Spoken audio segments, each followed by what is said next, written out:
Presiden Prabowo Subianto memunculkan gagasan soal gentengisasi. Hal ini merujuk pada usaha mengembalikan atap rumah masyarakat ke genteng tanah liat. Oleh Prabowo, usaha ini menjadi salah satu langkah dalam gerakan Indonesia Asri. Menindaklanjuti arahan Prabowo tersebut, Menko Perekonomian Airlangga Hartarto menyebut jika pemerintah telah melakukan studi perkara penggantian atap. Rencananya, negara akan menggunakan genteng berbasis fly ash atau limbah hasil pembakaran batu bara. Apa sebenarnya tujuan arahan soal gentengisasi ini? Simak diskusinya dalam editorial review. Menuju Jawa Timur, Detik Sore akan mengulas fakta-fakta terbaru soal penganiayaan seorang suami terhadap istrinya yang tengah hamil. Pelaku bernama Taufik tidak hanya melukai sang istri, tetapi juga menganiaya sejumlah orang, merusak fasilitas, hingga diduga melakukan pencurian kendaraan bermotor. Apa motif dibalik tindakan Taufik? Simak laporan jurnalis Detik Jatim selengkapnya. Jelang petang nanti, Detik Sore akan kembali menghadirkan sosok inspiratif dari dunia olahraga. Dikenal sebagai pegiat lari, Deayu Anugraha ternyata memiliki latar belakang sebagai pejuang kanker. Dirinya ingin mengingatkan semua pejuang kanker jika mereka tidak sendirian. Bagaimana cara Deayu untuk mengamplifikasi usahanya ini? Temui sosoknya dalam Sunset Talk. Ikuti terus informasi terbaru dan bermutu dari Detik Sore. Jangan lupa follow sosial media kita di @detiksore. Detik Sore nggak cuma hore-hore. What is up, everybody? Welcome back with us again. Happy Tuesday, everyone. Lahelia is back here. Dan salah satu kurang berasa kalau nggak punya gosip-gosip romansa. Oh, gitu ya? Lo masih butuh gosip-gosip itu? Berusaha mencari diksi yang rhyming. Terus di pikiran gue cuma gosip-gosip romansa bertepatan dengan Selasa. Oh, dari pemilihan katanya juga sudah Coba terlihat apa yang pops in your mind ketika gue bilang gosip romansa? Apapun. Gosip romansa. Apa ya? Itu kayaknya agak hilang soalnya. Romansa di hidup gue kayak agak hilang akhir-akhir ini. Jadi nggak pop up di kepala ya. Tapi hari ini sepertinya romansa tetap akan ada ya. Karena Banyak hal yang seru. Yang ini juga sebenarnya adalah sesuatu yang romantis, tapi sifatnya nggak harus sama orang, tapi sama Really? diri sendiri. Nanti kita ketemu. Oh iya, memang kalau mau mencintai seseorang itu harus didahului dengan cinta diri sendiri dulu. Baru bisa mencintai orang lain. Tau nggak ada lagunya? Siapa yang cinta Pada- pada mantannya pasti sengsara dalam hidupnya. Gua nggak pernah cinta sama mantan Ya gua. makanya jangan. Iya, kok bisa ya tercipta ada lagu mantan terindah ya? Kayak Kalau indah harusnya nggak jadi mantan. iya benar. Ya kan? Kayak udah karena dia nggak indah makanya nggak jadian kan? Bener, nggak jalan terus gitu. Jadi penasaran kan terindahnya nih apa nih? Nah versi apa gitu kan? Versi on the spot. Bukan ya, beda acara Detikers. Anyway, Detikers hari Selasa ini kita masih hadir sampai ke jam 5:30 sore nanti. Yes. Detik Sore banyak sekali punya amunisi berita informasi yang aktual, informatif, tajam, terpercaya. Semua kita sikat. Wow, dan yang ini juga sebenarnya mirip-mirip mantan karena kita harus kembali lagi bersama sesuatu yang dulu Apa tuh? pernah terjadi di hidup kita. Tapi sekarang ternyata lagi dicanangkan kembali oleh Bapak Presiden Prabowo. Apa itu? Kembali bersama, mengembalikan kehidupan kita dengan genteng.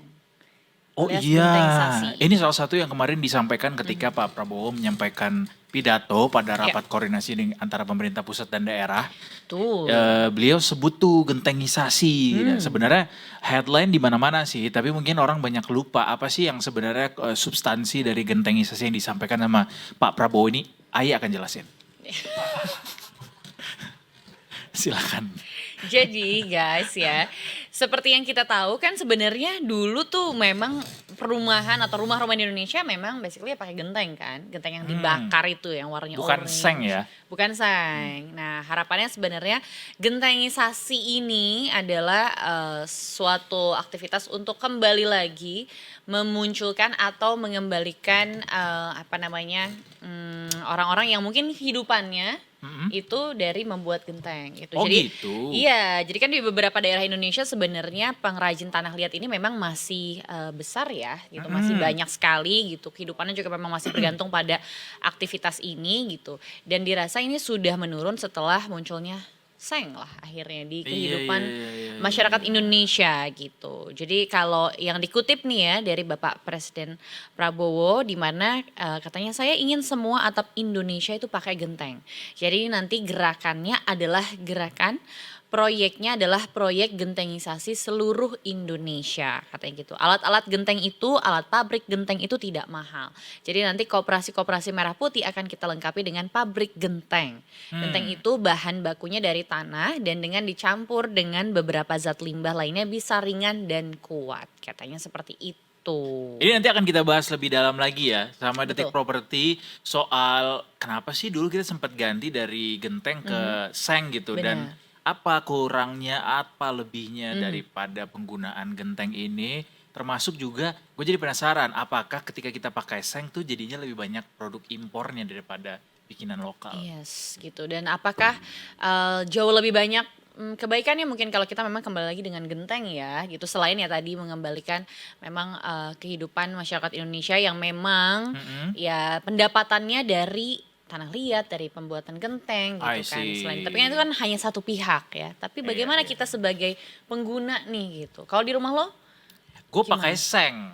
lo udah pakai seng Gue full udah ya. pakai seng full, sempat sebenarnya pakai si genteng ini, tapi kita ganti jadinya ke seng. Gue nggak tahu apa namanya prioritasnya apa Iya. saat itu, tapi ya saat itu kita ganti tuh. Nah makanya jadi penasaran gue, kan kita nggak tahu ya sejarahnya tuh seperti apa sih Iya. waktu itu ramai-ramai perumahan di Indonesia tuh jadi pada pakai seng gitu instead of genteng.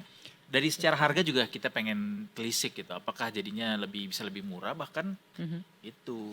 Tapi memang kayaknya kalau case dulu pakai genteng tuh kalau bocor agak ribet sih ya kan. Ganti satu persatu karena lo nggak tahu pecahnya tuh di mana, bolongnya di mana. Iya. Ya kan?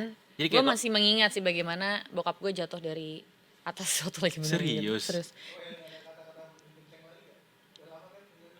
Itu ada di film Andai Ibu Tidak Menikah Dengan Ayah, ya nggak sih? Udah nonton belum? Wis. Oh, tapi nonton siapa dia Anda? Walaupun nanya di menit berapa Anda sudah tidak tahan gitu ya. Tapi emang film musikal tuh lumayan draining. Tapi I love Indonesian musical Broadway. Iya. Tapi bicara soal gentengisasi, menurut gue selain gentengisasi harus digalakan juga gantengisasi ya. lo mau menjadi ini, menjadi pionir, pelopornya. Oke. Iya. Iya, kita butuh lah orang-orang yang bisa menghargai diri Oke, sendiri. coba kan. kasih tagline-nya. Gantengisasi. Tiba-tiba ngasih PR lagi gue bikin tagline. Tapi soal gentengisasi ini, gua akhirnya ingat kita tuh pernah ada momen di mana di masa Presiden Jokowi saat itu, Pak Jokowi tuh marah-marah soal banyak kita benda-benda impor yang harusnya nggak usah diimpor, kita masih impor. Kayak tau nggak? Selain seng ini, Ya. juga cangkul.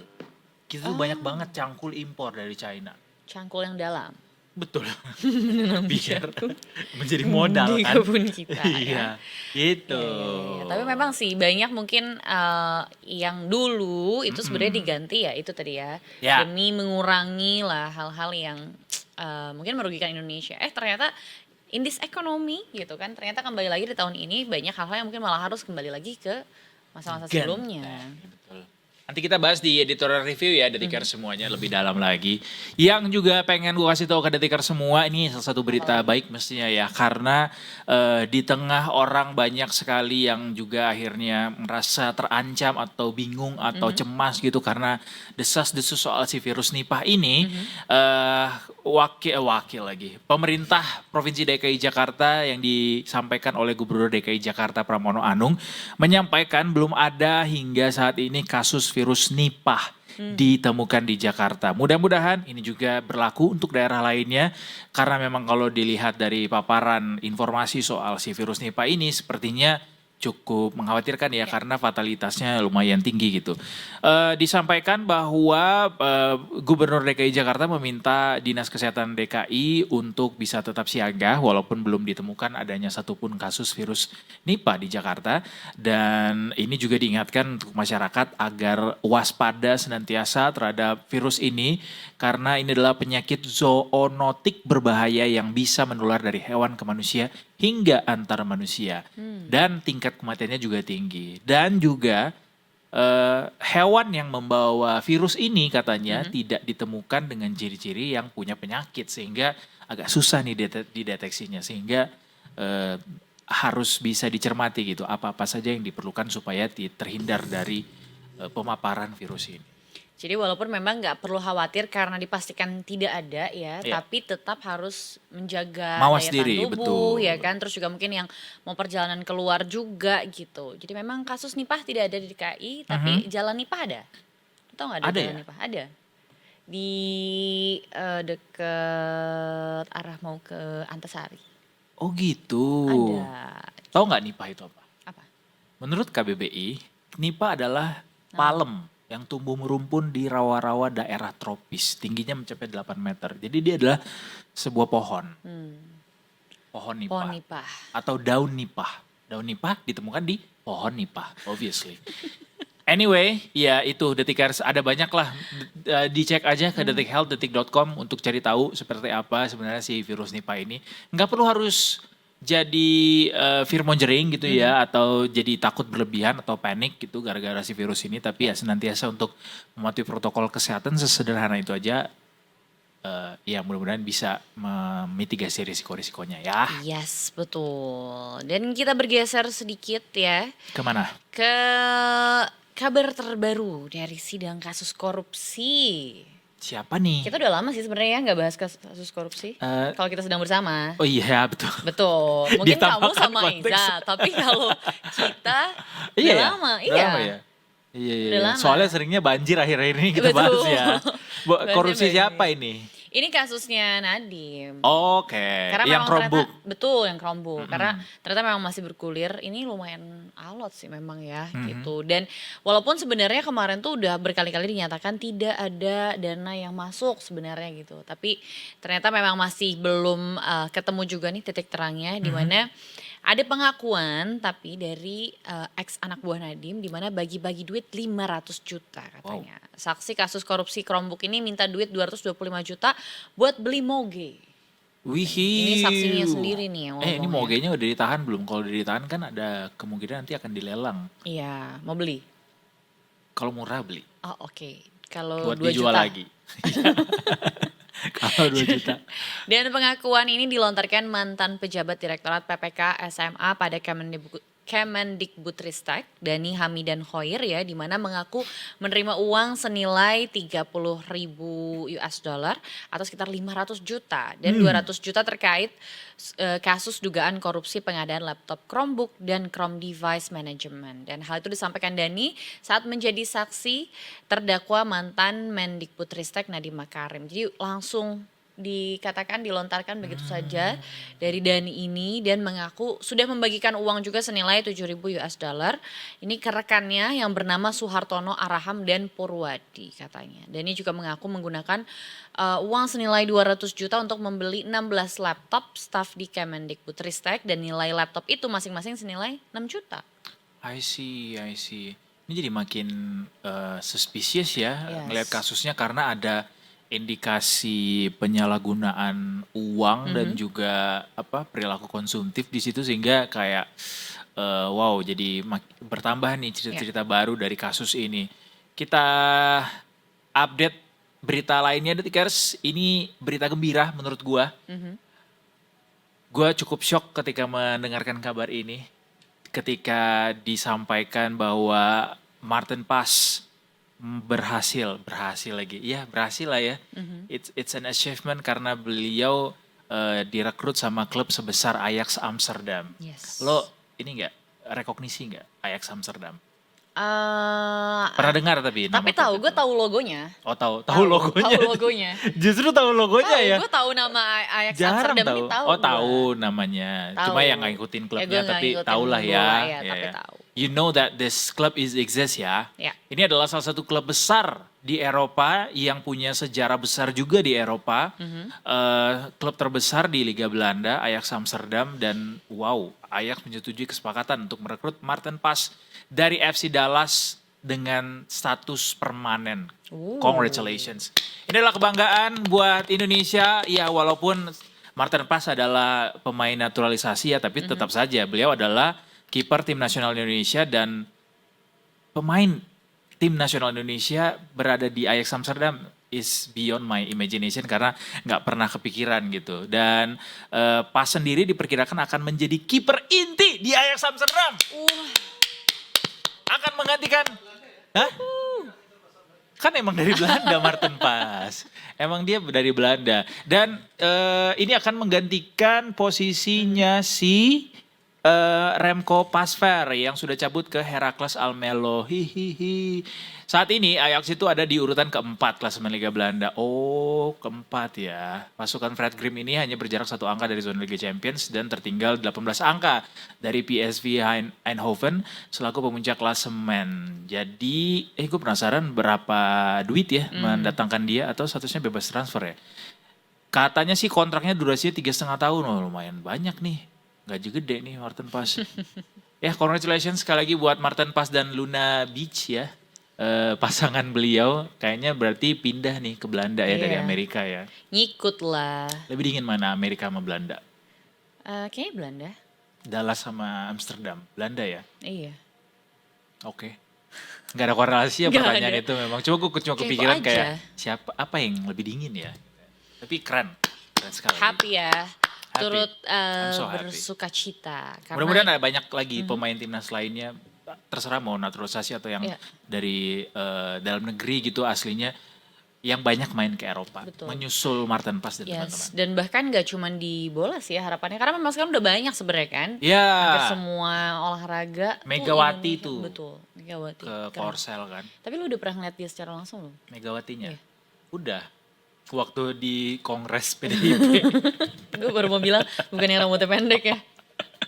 Belum pernah, kalau yang atlet belum pernah. Dia tinggi banget. Oh iya, She's pemain so volley kan really tinggi-tinggi huge. ya.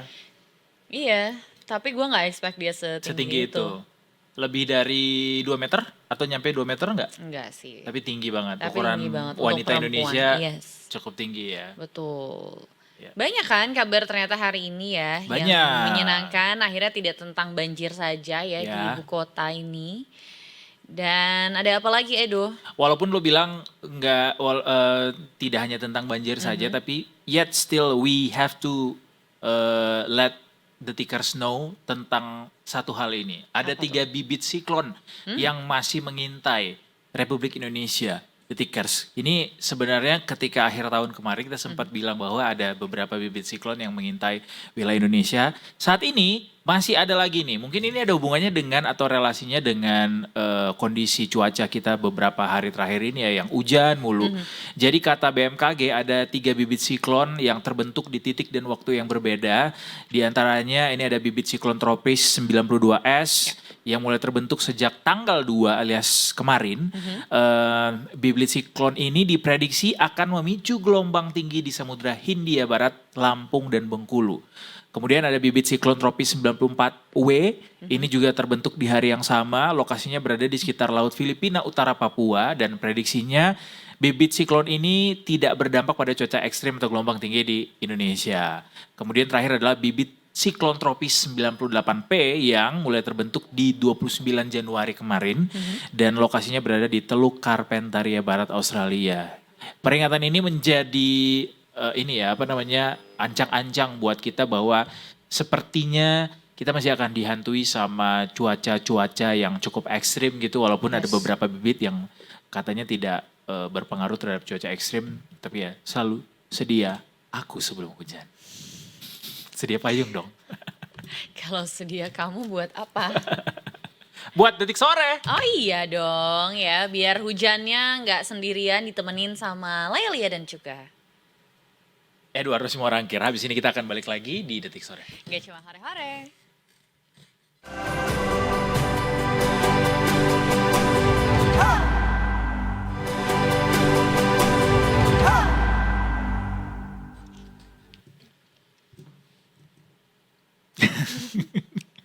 Gue kan mau menyambut kalimat lu. Hai Detikers. We're still on Detik Sore, nggak cuma hore-hore. Yes. Jam 15.44 ada satu informasi yang bikin kita gedek sebenarnya untuk beritain. Karena kayak beyond our imagination, right? Yang ini tuh gue sampai tadi pas ngobrol dikasih tahu sama Mas Yansa tentang beritanya, gue kayak sakit sih ini. Sakit hati. Oh, maksudnya orang ini sakit. Orang ini sakit sih gitu. Karena Iya. nggak ada alasan lain selain ada yang salah dalam isi kepalanya atau mungkin hatinya atau mungkin his Jiwanya, soul iya. gitu ya. Udah aja memang kayaknya kita harus tanya langsung sama Mbak Mira deh untuk kasus yang ini ya. Let's go. Mira Rahmalia dari Detik Jatim akan mengabarkan kita soal berita suami manipulatif yang menganiaya brutal istrinya yang sedang hamil. Ya. Bahkan sampai ke warga sekitar ya. Iya dan bahkan sempat melakukan curanmor. Nah itu dia. Selamat sore Mbak Mira. Halo, Selamat Mbak sore. Mira. Halo Ayah Dalo Edo, sahabat sore. Bagaimana cuaca di sana? Di Di sini sini ya kering gitu sih lah. kalau di studio. Di studio selalu kering. Tapi di luar Jakarta senantiasa mendung ya. Mau dia Oke. nggak hujan tetap mendung ya. Betul. Tetap mendung. Itu Seperti mendung atau polusi? nah, Mungkin ya salah satunya itu emang sampai nggak kelihatan sih bentar, mataharinya. maaf, bentar. Kayaknya kalau polusi setiap hari ya di Jakarta. Tapi kalau mendung kan nggak tiap hari. Tapi yang sekarang tiap hari. Sama seperti berita yang satu ini juga bikin cuaca kita mendung. Kamira mungkin boleh kasih ke kita kronologinya. Kenapa sih ini bisa sampai ada yang setega ini menganiaya istrinya lagi hamil lagi. Coba Kamira. Baik, Kak Edo dan Kak Ayah ini bukan cuma mendung ya, ini hujan lebat Wow. disertai petir. Iya. Kayaknya karena seorang suami gitu ya yang harusnya melindungi dan mengayomi istrinya, dia malah menganiaya. Terlebih lagi sang istri sendiri itu lagi hamil, posisinya 2 bulan.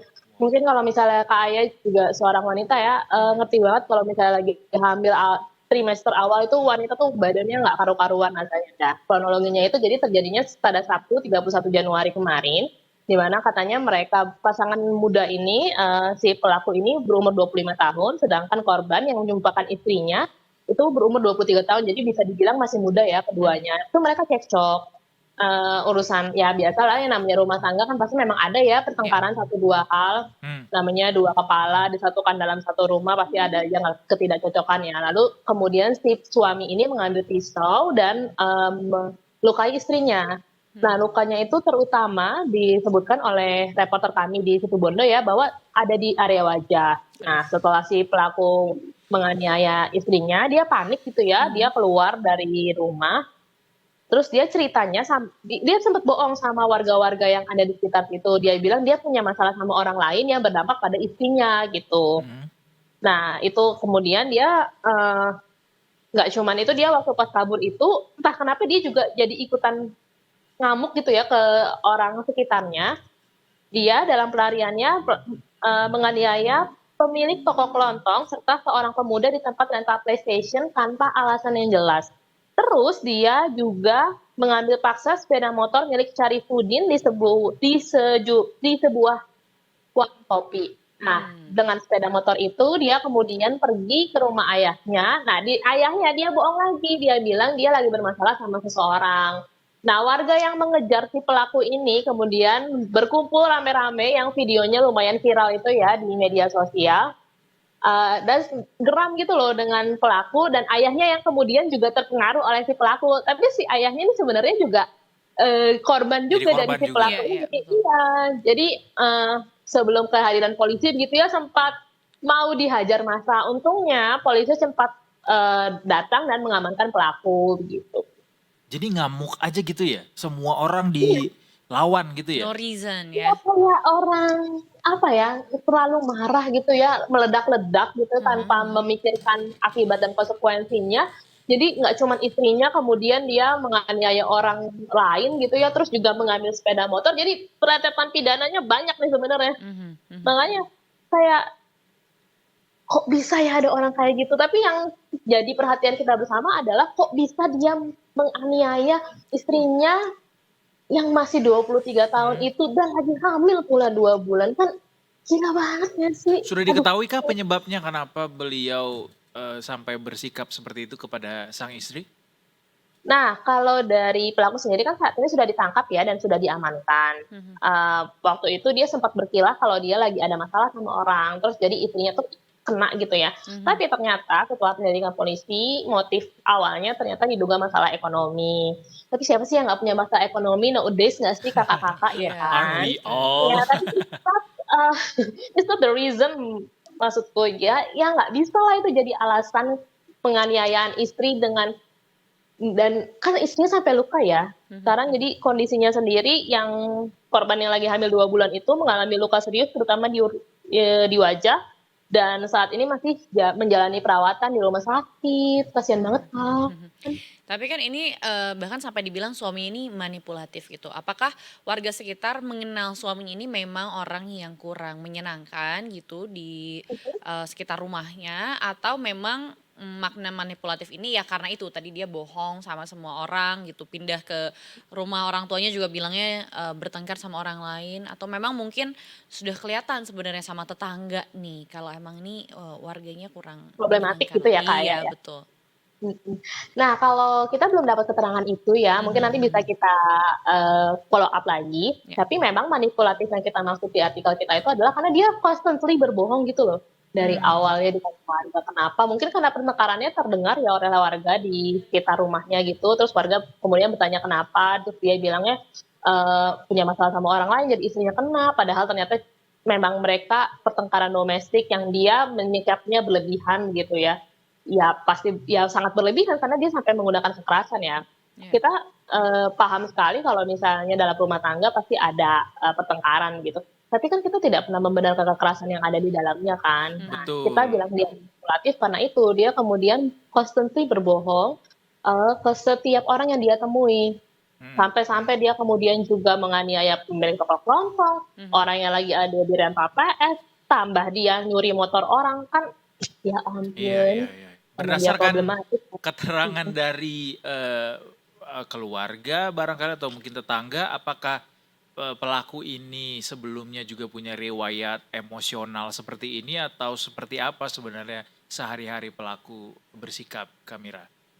Nah, kalau itu dari berita-berita dari yang ditulis Mas Icu ya di Hmm? Situbondo dan Bondowoso ini belum ada sih Kak Edo keterangan itu. Hmm? Dan memang si pelaku sendiri kan sudah diamankan oleh kepolisian. Jadi kita belum bisa mewawancarai dari sisi pelakunya juga. Kita juga Baik. masih menunggu keterangan teman-teman penyidik begitu ya terkait kasus ini. Bagaimana langkah hukum selanjutnya nanti pengenaan pasalnya akan seperti apa gitu. Ditunggu ya update-nya ya. Siap, siap, siap. Ini eh, kita juga penasaran sama kondisi sang istri sih, karena Ya. kan beliau sedang hamil dan Betul. mengalami kekerasan. Seperti apa saat ini update-nya, Kamira?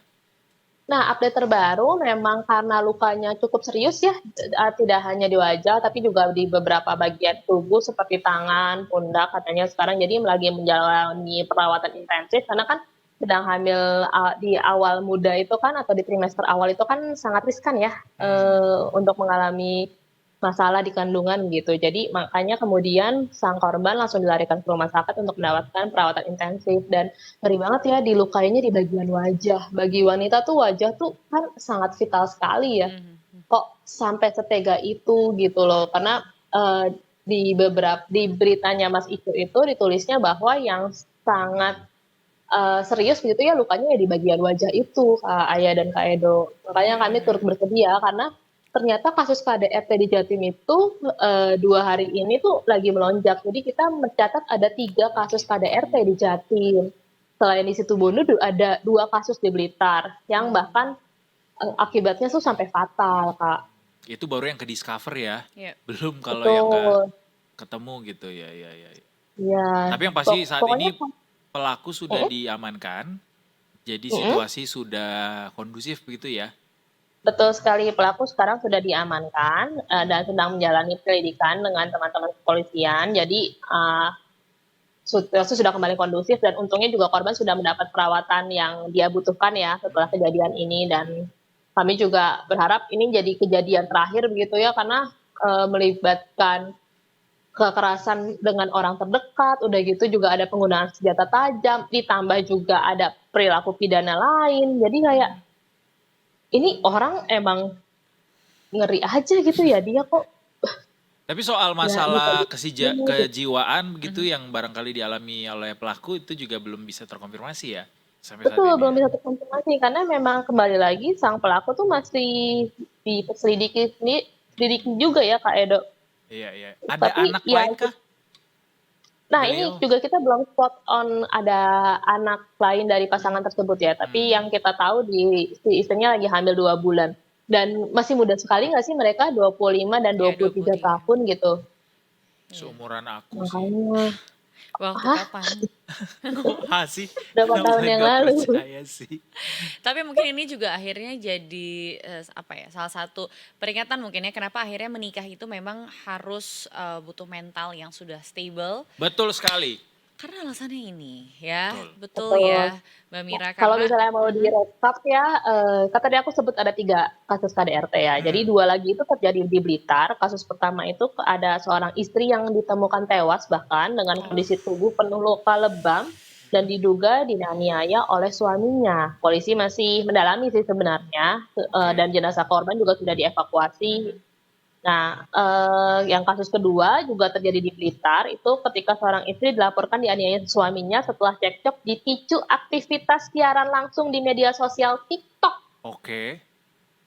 Cemburu tuh. Korban mengalami luka memar di beberapa bagian tubuh, termasuk kepala dan wajah, hingga akhirnya melapor ke pihak kepolisian.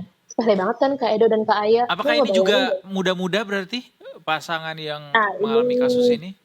ya kurang lebih umurnya sama sih, yang TikTok ini juga nggak terlalu jauh dari yang sebelumnya, sebentar ya aku cek. Baik, ya jadinya Kalau nggak salah. tervalidasi lagi ya Iya, tadi yang kayak betul. dibilang sama Ayah kalau ya menikah itu punya syarat kedewasaan emosi juga termasuk gitu. Kedewasaan Betul, emosi betul. itu bahkan harusnya sih sebenarnya sudah bisa terlihat ya dari ketika kita mengenal seseorang, walaupun ya pada akhirnya ada aja gitu yang baru terungkapnya ketika sudah menikah gitu kan. Biasanya lo apa ini? Pertama kali kayak, wah nih Nyetir. lulus nih. Yang red Kalau flag-nya nyetir. ya dan Oh green flag-nya ya. nyetir. Nyetir itu bisa kasih lihat pasangan kita atau orang yang sedang dekat dengan kita seperti apa gitu. Dia Kalau nggak bisa nyetir. kalau nggak bisa nyetir udahlah jangan ya.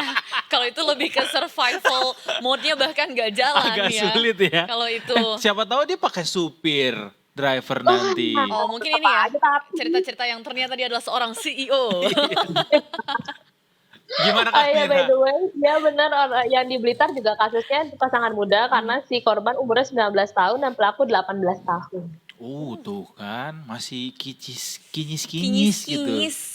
Jangan sampai Bayangin nih ya. ya, Kemarin kita ngobrol sama siapa ya? Pati ya. Di bahwa apa namanya banyak yang minta dispensasi pernikahan gitu kayak angkanya juga ya tumbuh terus gitu. Iya, Berarti betul. kenapa sih guys gitu? Ya ini makanya harus dipikirkan kembali ya. Mungkin kasus ini akhirnya jadi renungan buat teman-teman yang buru-buru mau menikah hanya karena Betul. deadline, hanya karena society mungkin kan. Mm-mm. Udah gak zaman. Lumayan terpancing sih gue dengan deadline tadi kayak hah deadline what do you mean? Iya ya, itu salah Wah, satu udah mau deadline ya. Gak ada kok, marriage kan not a race sih. makasih Kamira. Oh, iya. Tapi ya itu tadi ya hikmahnya adalah ya kalau menikah itu harus disertai dengan kematangan emosi Ya, juga, kematangan materi obviously juga. Jadi nggak cuma 1-2 tolok ukur doang. Termasuk juga bagaimana kalau sudah berumah tangga ya haruslah kita dalam situasi yang selalu kepala dingin ya. Yes betul setuju. Apalagi nanti kalau nambah anak lagi gitu ya. Wah itu udah pasti ada lagi gitu kan masalahnya. Jadi memang sudah harus dipikirkan matang-matang. Tapi terima kasih banyak loh Mbak Mira. Walaupun mungkin Mbak Mira juga agak sedikit pusing ya membaca berita-berita yang seperti ini gitu kan. Aku lebih banyak ngelus dadanya sih kayak sumpah. Atau Kak Mira yang mewakili dari yang sudah berkeluarga mau kasih pesan-pesan buat pelaku yang barangkali juga di sekitar kita ada Iya. yang berperilaku serupa gitu. Iya, tolong ya suami-suami di luar sana, jangan pernah kepikiran melakukan kekerasan pada istrimu. Kalau bertengkar, cekcok, beda pendapat itu biasa banget dalam rumah tangga. Tapi jangan menggunakan kekerasan karena dengan alasan apapun.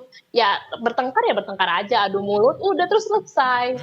Jangan sampai kepikiran menggunakan kekerasan karena nggak ada hal positif apapun yang bisa diambil dari kekerasan. Kalau nggak ada masalah yang selesai dengan kekerasan. Gitu. Paling banter mungkin blok aja sosial medianya ya, berantemnya ya. Atau justru itu bisa memicu perdebatan yang lain. Ya udah aja gitu, diem-dieman aja dulu lah, nggak usah ngobrol dulu kali ya. Betul Ya sekali. cooling down, Betul. sama-sama introspeksi dulu, terus baru nanti ketika udah lihat something yang bisa didiskuskan kan atau negosiasikan gitu, baru kalian bisa duduk bareng gitu. Sepakat. Terima kasih sekali lagi Kamira Terima untuk kasih banyak. laporannya dari Detik Jatim. Semuanya nanti ya bisa diupdate ke Detik Jatim ya teman-teman semua. Oke. Terima kasih, selamat sore. Selamat sore. Hai. Kembali siaran. Bye-bye. Wah, ini berita yang sebenarnya lumayan bikin sakit kepala sih ya, karena ini kan kasus yang dekat banget sama kita ya. Maksudnya ada dimanapun dan kita nggak tahu ini orang kanan kiri kita semua yang kita kenal mungkin bisa jadi korban, bisa jadi pelaku. Ya, it could happen to anybody ya. Apalagi soal bagaimana temperamental itu biasanya dibawa dari sananya ya, karakter gitu ya. Benar, karakter betul. Oh jadi gue baru tahu tuh dari nyetir loh ngelihatnya ya. Biasanya gue melihat seorang laki-laki itu dari bagaimana dia menyetir gitu. Apakah dia melontarkan kalimat-kalimat kasar tidak baik dalam satu kali perjalanan mungkin 100 kali? Wah, itu Itu kayaknya harus. layer pertama tuh. Layer Iya. kedua. Layer kedua adalah ya ketika menghadapi masalah. Jadi menurut gue satu hubungan atau momen PDKT itu justru harus ada masalahnya. Biar kita lihat bagaimana dia menghadapi masalah. Ujiannya di situ justru. Iya, justru kalau terlihat lovey-dovey, Iya. like every Too single good to day, be true gitu ya. nah, Semuanya itu justru kayak sempurna aja. tanda tanya. Dan ya jangan kabur lah dari masalah, harus dihadapi. Harus dihadapi. Karena siapa tahu dia anak CEO sebenarnya. Siapa Cuma tahu kan habis ini bikin drama dapat doang. rezeki gitu kan Iya. dari buah kesabaran kamu ya.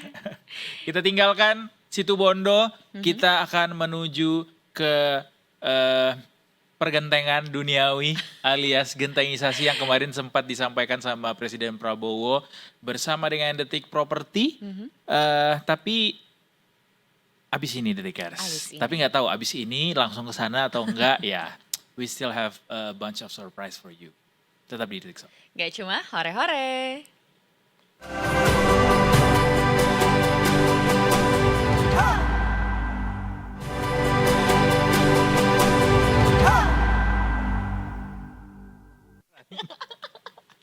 We are back, so back Detikers. Hai Detikers. Ini adalah informasi yang juga jadi trending dalam beberapa waktu terakhir ini ya.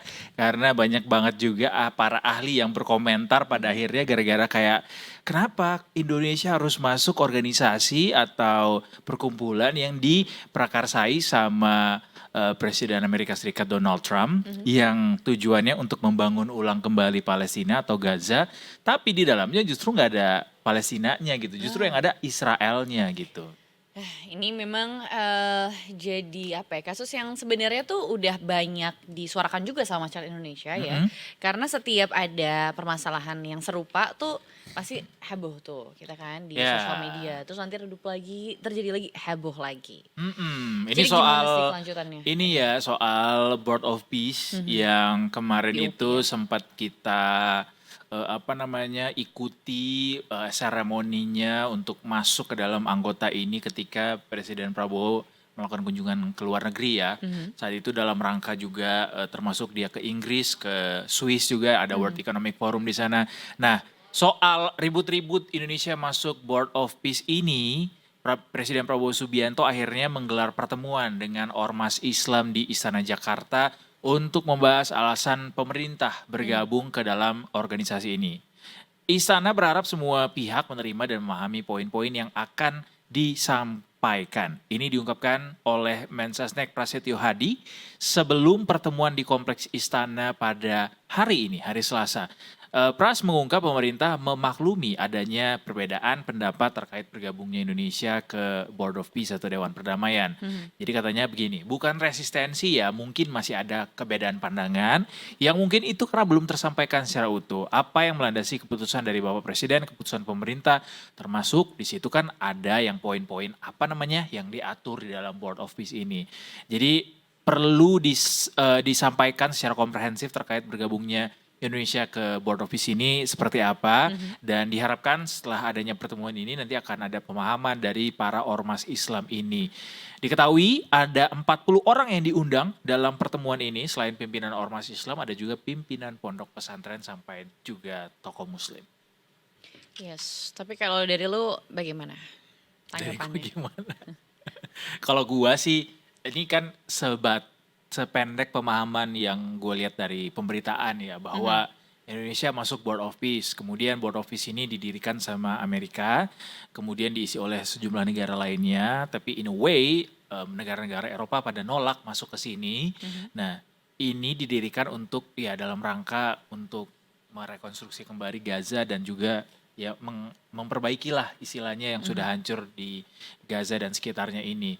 Tapi di sana justru nggak ada Palestinanya, Yes. yang bergabung justru Israel yang selama ini adalah kita tahu adalah pihak yang justru menghancurkan bangunan tersebut, wilayah tersebut, dan ya jadi kontradiktif gitu ketika kita juga sebenarnya adalah salah satu negara yang sangat berjuang penuh gitu untuk kemerdekaan Palestina, dan hal kontradiktif atau ya hal lainnya yang disoroti juga sama banyak orang adalah soal iuran untuk bisa menjadi anggota permanen di dalam dewan ini dengan memberikan dana sebesar 1 miliar US dollar alias sekitar 17 triliun.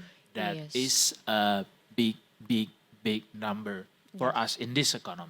Betul, dan ya tadi balik lagi kan, yang kita nggak tahu akhirnya disalurkannya kepada siapa gitu kan sebenarnya, karena yang kita harap ini sebenarnya dilakukan untuk perbaikan Gaza gitu, bahkan Palestina tidak ada di dalamnya.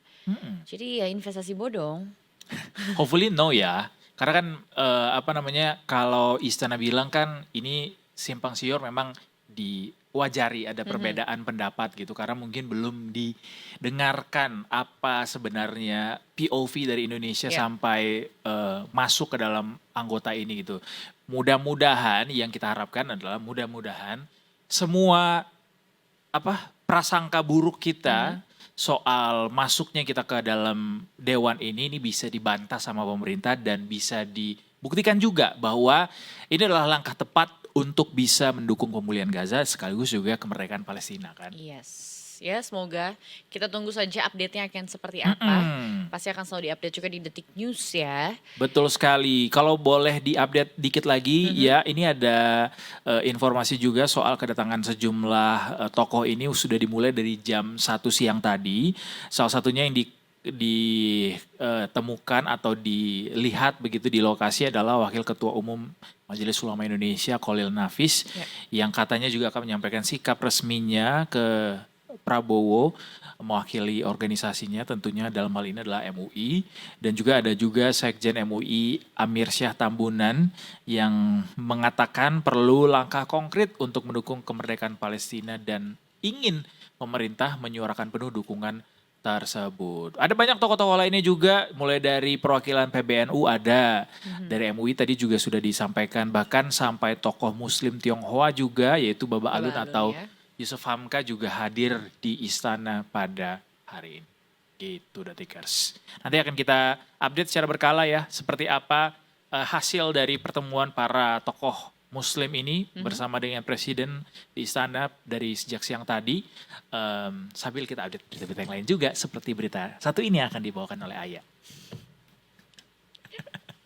Oh gitu ya?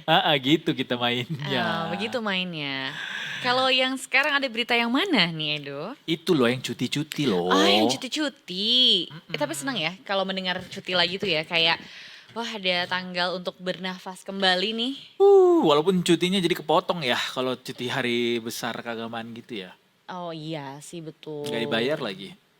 Unpaid leave ya? Kalau di luar negeri kan dibayar. Ya, tapi nggak apa-apa, tetap kita dengarkan berita baik ini karena ada cuti Imlek ya. Ya, 2026 di mana ini mungkin bisa jadi jadwal kamu untuk ngeset liburan gitu kan, atau mungkin juga mau beristirahat di rumah. Jadi di mana Imlek 2026 ini dijadikan sebagai hari libur nasional dan ada juga cuti bersama sebelum libur nasional Imlek. Jadi cuti bersama dulu itu di tanggal 16 ya, di tanggal 16 Februarinya, lalu 17 Februarinya lah baru hari Imleknya gitu. Jadi di mana berdasarkan SKB 3 Menteri tentang libur nasional dan juga cuti bersama 2026, itu yang tadi aku bilang tanggal 16 Februari sudah libur. Jadi kira-kira ada tujuan kah mungkin? 16 ya. Iya, 16 tuh hari Senin. Senin, 17-nya libur. 17-nya Berarti libur. Senin Selasa. Senin, Berarti dari Selasa. Sabtu Minggu dong. Iya, libur panjang kan jadinya. Gitu. Kita libur siaran nggak? So nanya lagi padahal. Nggak ada tapping kan kita. Bisa jadi. Kita ada atau ini nggak? tidak. Ada spesial Imlek nggak? Barongsai gitu. Seru ya kayaknya. Dan ini juga pelaksanaan cuti bersamanya juga mengurangi hak cuti tahunan ya, di mana dengan ketentuan peraturan perundang-undangan dan ketentuan yang berlaku pada setiap unit kerja atau satuan organisasi, lembaga dan juga perusahaan gitu. Jadi tahun ini tahun baru Imlek 2577 Kongzili gitu. Di mana tanggal 16, tanggal 17 libur. Jadi dari Sabtu dari 14 Februari nih, dari Valentine itu sudah libur, minggunya libur, Senin libur, Selasanya libur. 14, 15, 16, 17. Valentine Sabtu ya? Sabtu cocok kan? Cocok sama yang Yang punya punya. pasangan. Buat malam mingguan ya. Ya walaupun Valentine tidak hanya dirayakan bersama pasangan, tapi orang-orang terkasih ya. Iya dong. Aku juga mau Valentine sama ayah bundaku. Aku mau Valentine sama boneka kapibaraku. Ya aku beli dari marketplace dengan harga 29.000 itu. Tapi dia lucu banget. Lucu banget, ada suaranya. Terus dia ginuk-ginuk Kalau gitu. dia mau tahu follow Instagram.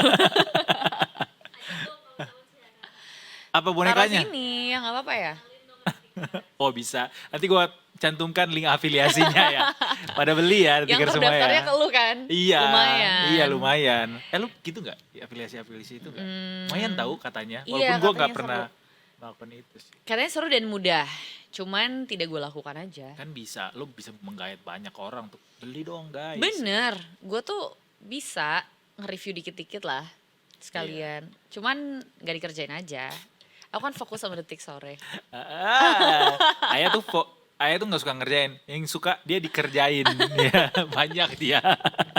Banyak Ini ada yang satu kerjain. kabar gembira juga. Apa lagi? Buat orang-orang di Jakarta dan mungkin juga sekitarnya, biar kalau misalnya ke bandara bisa lebih murah harganya, terjangkau. Ini ada rute baru Trans Jabodetabek, Blok M Bandara Suta. Ini Serius? gue yakin banget Blok M bakal makin lebih rame lagi. Negara itu makin penuh lagi. Bernegara. Semuanya di Blok M kan? Blok M Bogor, Blok M Pik, Blok M Alsut? Depok, Blok M Alsut, Blok M Suta, Blok M Ancol. Banyak banget. Boleh ya? nggak ada hub yang lain gitu, duku atas gitu Gua misalnya? rasa Blok M Bandung harus ditaruh sih di situ. Biar gue pulangnya makin deket Namanya gitu. bukan Trans Jabodetabek lagi dong. Trans Jabodetabek Dung. Ada dungnya. Ini Khusus mulai ya. bakal berlaku nanti di hari pekan depan sih katanya ya. Sorry, gue baca sedikit soal beritanya. Ini tidak dijelaskan sebenarnya secara detail hari dan tanggal dari rute Blok M Ya. Soekarno-Hatta ini ya. Tapi yang pasti katanya pekan depan akan dibuka. Quote-nya seperti ini. Trans Jabodetabek kan kita sudah buka dari Alam Sutra Blok M, Pik 2 Blok M, Bogor Blok M, Ancol Blok M. Kemudian dari Suta ke Blok M sangat diperlukan dan untuk itu sedang dipersiapkan detailnya.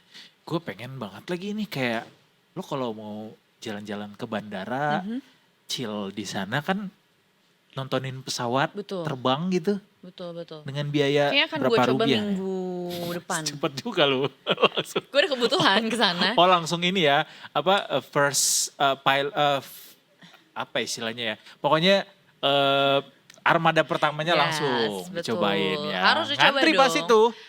Ngantri iya sih bener ya. Ya tapi kayaknya gak sebanyak itulah yang mau. Kok gue sotoy sih.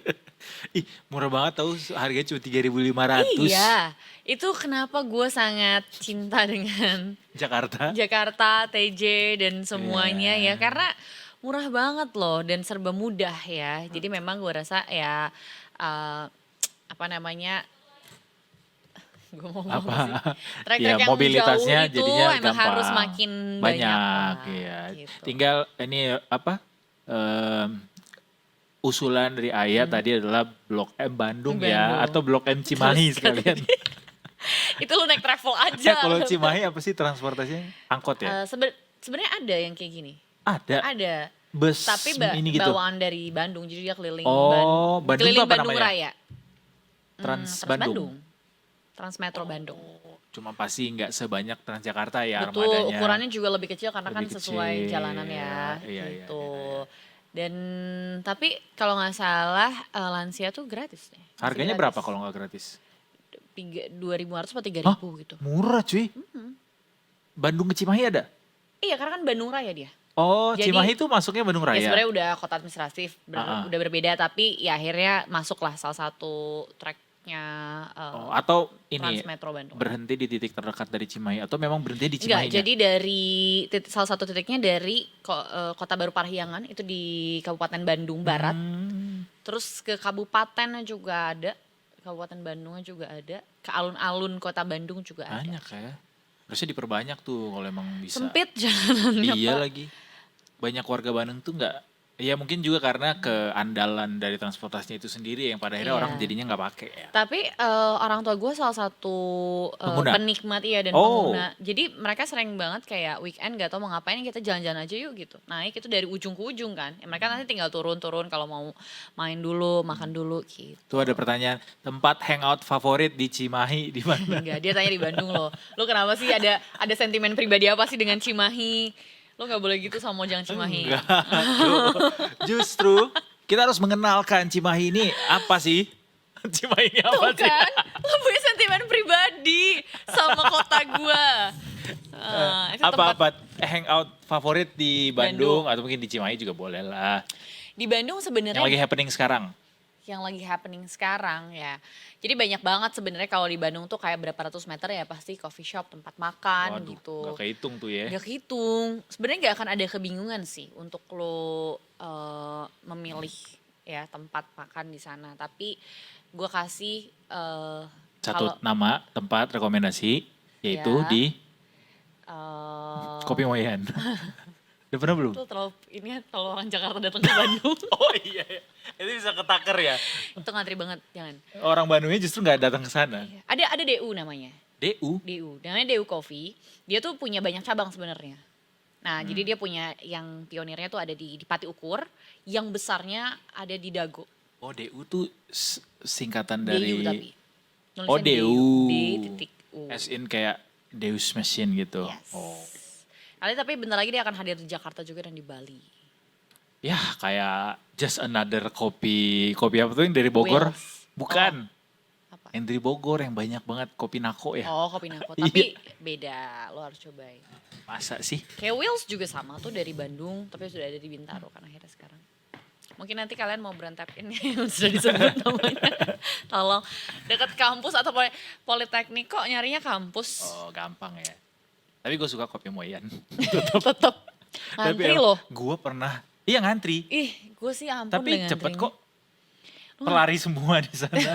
Jadi buru-buru Iya. maksud lo. Enggak, si kopi Moyan ini gue pernah melakukan experience yang cukup ya kayak gue hanya melakukan itu once in a lifetime. Kayak Apa? gue naik bus pulang pergi hanya buat ke kopi Moyan itu. Itu gak ketutup biaya wusnya pun. Tapi ya nanti kita akan Jangan bahas dilakukan lah itu di keseruan rumah ya. lainnya ya. Nggak Benar. apa-apa. Habis ini kita bahas topik favorit Ayah hari ini soal gentengisasi. Ayah akan melakukan flashback gitu soal genteng Masa kecilku dulu. masa kecilku. Jadi dia suka Ada di di atas genteng sini. kan, bareng sama kucing kan. Doraemon lo sebenarnya. Tapi gue pernah melakukan itu bersama teman-teman SD gue dan seru sekali. Nanti kita bahas lebih lanjut yang pastinya cuma di Detik Sore. Gak cuma. Hare-hare.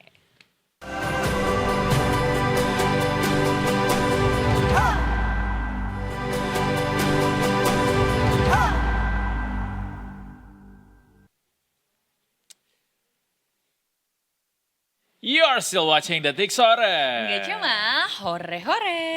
Nah, masuk nih ya topik favorit lo dari awal tadi Yes, nyebutin betul. gantengisasi. Lu pengen aja deh sebagai brand ambassador. Kalau ini tentang gentengisasi. Gentengisasi. Iya, sebenarnya tadi kita udah bahas beberapa lah ya, tapi kayaknya kurang kurang oke lah kalau kita tuh nggak bahas sama pakar genteng. Betul sekali. Di depan kita akan bahas bersama soal gentengisasi ini ada aparat mati di sini. Ada Mas Danang Sugianto. Hai Mas Danang. Hai. Mas Danang Gila. ini dari Detik Property. Kurang metal apalagi gayanya. Ini Bajunya dadakan. udah serba Ini hitam. kalau nggak dadakan gue rapi dong. Oh, oke. Ayo main drum dulu. Kita ngelihatnya ini ya apa namanya sangat metal. Tapi metal yang kita maksud di sini adalah melankolis total. Karena kita mau flashback ya soal genteng. Benar nggak sih kalau kita sebut genteng ini adalah flashback karena dulu kita pernah zamannya kita tuh semua pakai genteng justru. Iya, ya bisa dibilang flashback sih. Cuma maksudnya kalau lebih flashback lagi kan seng ya. Seng. Atau anyam ini apa bambu. Yang ini ya. Iya, Daun-daun kering, daun kering. apa namanya tuh daun kering Iya ya, kan? rumbai-rumbai. gitu. Rumbai-rumbai itu Iya. benar-benar anyaman bambu. Iya, ya sebenarnya gentengisasi kan gara-gara kemarin Presiden Prabowo tuh ngomong tuh kan. Jadi muncul tuh nama gentengisasi sebuah gerakan yang di Sebelumnya itu nggak pernah ada ya terminologi gentengisasi ya, baru dia ya, baru beliau itu yang nyebutnya. Seingat gue sih belum pernah ada Iya. nih. Gue baru denger nih gentengisasi. Ini tuh kayak jujurli lah. Iya lagi. Iya kan? Bentar lagi. Bener. Gentengisasi ini berarti artinya adalah menggentengkan seluruh atap rumah. Ya, Di atap Indonesia. bangunan di Indonesia. Gerakan ini sebenarnya gerakan. Sebenarnya kalau gue lihat sih masih berupa seruan dari Presiden Prabowo untuk dijadikan gerakan. Oke. Untuk dijadi gerakan. Makanya kan dia ngomongnya kemarin di Rakornas pemerintah pusat dan daerah tuh yang di Sentul kemarin. Ini tujuannya ya udah ayo kita bareng-bareng nih. Sebenarnya tujuannya tuh bukan itu. Ada Pak Prabowo ini ngomongin soal atap rumah. Ah, Itu pertama kali concernnya dia pada saat ngelihat Huntara kemarin. Oke. Huntara beberapa bulan sebulan yang lalu lah. yang di Sumatera. Yang di Sumatera, dia tuh mengkritik lah apa atap Huntara itu pakai seng. Di Oke. situ awal mulanya sebenarnya. Terus dia concern di situ, waduh, jangan pakai seng dong gitu. Ini ganti karena panas nih, kasihan nih pengungsi-pengungsinya gitu sih, dari situ sih. Terus abis itu udah di follow up lah itu semua. Baru kemarin tiba-tiba ngomong lagi nih soal gentengisasi. Yang dia anggap genteng itu Indonesia banget lah. Oh Indonesia gitu. banget. Makanya mau selain itu ya tujuannya adalah ya agar penggunaan seng ini tidak digunakan lagi lah di Indonesia. Gue Itu kira, sih gua kira sebenarnya. karena si Seng ini kan gue sempat browsing juga banyak seng kita tuh impor gitu sehingga kalau misalnya lewat genteng ya edit value-nya lebih banyak ke kita gitu. Itu salah satu juga pertimbangan kah? Betul, tadi kita wawancara pengusaha asosiasi bahan bangunan lah. Jadi sebenarnya produsen seng di Indonesia itu udah dikit lah kata dia. Dan seng itu ternyata ada dua lah. Jadi ada yang seng konvensional, ada seng yang sudah dicampur-campur bahan lain gitu. Nah, yang konvensional ini yang impor dari Cina sebenarnya. Gitu. Jadi ketika gerakan ini digaungkan oleh Presiden Prabowo, ya nggak begitu ngaruh kalau ke pengusaha lokal karena I see. memang si produsen seng ini sudah sedikit lah. Dan ternyata bisa cari cuan lagi dari gerakan ini karena buat naro genteng itu kan ada namanya reng gitu ya, buat apa besinya buat Iya, narokan iya. dikit-dikit. Betul. Nah, si pengusaha seng itu bisa buat itu. Oh, Jadi masih nggak bisa kehilangan sebenarnya, ya. gitu. Nggak hilang pekerjaannya kalaupun Betul. dilakukan gentengisasi maksudnya. Betul sekali. Tapi sebenarnya kan kalau gentengisasi ini kan berarti gerakan secara masif ya, pengennya kan semua nih. Pengennya masif. Tapi Mas sebenarnya ada peraturan khusus nggak untuk Standar gitu ya? standar perumahan di Indonesia sebenarnya harus seperti apa? Terus apakah memang ini mungkinkah gitu diterapkan untuk seluruh masyarakat Indonesia gitu? Kalau ngomongin standar itu kan ada SNI, di perumahan itu juga ada SNI. Cuma kan ini kan tidak menjadi aturan wajib yang harus dilakukan gitu semua. Makanya Setelah harus genteng ya, wajib benar. gitu. Nggak ada sebenarnya. Makanya cuma dari segi safety inilah segala macem lah. Sebenarnya safety seng itu, cuma panasnya itu loh. Panasnya karena lo kenapa safety karena kan dia ringan Kalau tuh. langsung kan, ya kan? Gimana? Kalau langsung seng ke dalam rumah tuh ya panas gitu. Tapi tetap panas loh. Oh iya, Walaupun dibanding sama seng, genteng. Dibanding sama genteng. Oh, oke. Karena genteng itu kan terbuat dari tanah liat, Iya. Betul. pasir dan fly ash. Fly ash itu sisa debu pembakaran batu bara. Jadi memang cenderung lebih adem gitu. Cuma seng ini kenapa dipilih dan kebanyakan rumah-rumah masyarakat menengah ke bawah ya, karena lebih murah. Pertama dia kan dari sisi dimensi lebih lebar tuh, Iya, jadi ketika pemasangan ya udah gampang aja gitu Iya, kan. iya. Terus pengiriman secara logistik dia ringan dan bisa dilipat-lipat jadi bisa langsung banyak. Betul. Jadi harganya jauh lebih murah. Tidak ada kerugian juga ya karena kalau nggak ada pecah, nggak ada ya kan kalau genteng kan ketika Iya. dikirim mungkin Kalau mau ganti juga gampang gitu ya. iya. Gampang betul, dia cuma di ini aja lah. Tapi secara harga juga lebih murah ya, seng ya. Lebih murah. Berarti Seng kalau harusnya lebih gentengisasi dilakukan, apa lebih banyak plusnya apa minusnya? Nah, menurut tergantung Detik Property? Tergantung nih.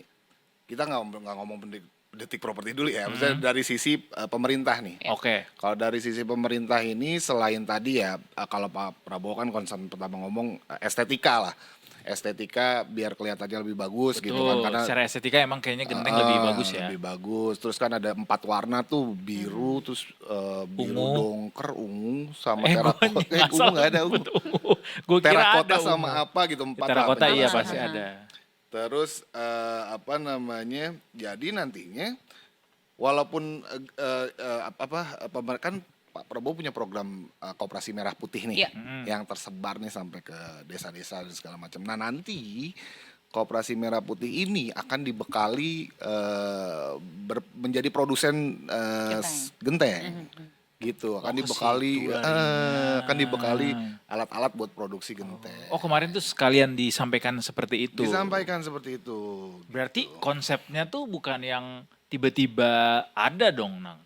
Memang ada pemikiran ke arah situ, maksudnya gentengisasi is a serious statement gitu dari Iya. presiden. Tadi gue bilang tiba-tiba, maksudnya tiba-tiba diomongkan ke publik ya. Betul. Tapi kan dia ngomong itu dengan data. Iya, iya. Dan ini kan ada penjelasannya tuh pas kemarin kalau Oh, nonton I ya. see. Nah itu berarti kan dia ngebuat bahannya juga udah dipikirkan sama timnya kan. See.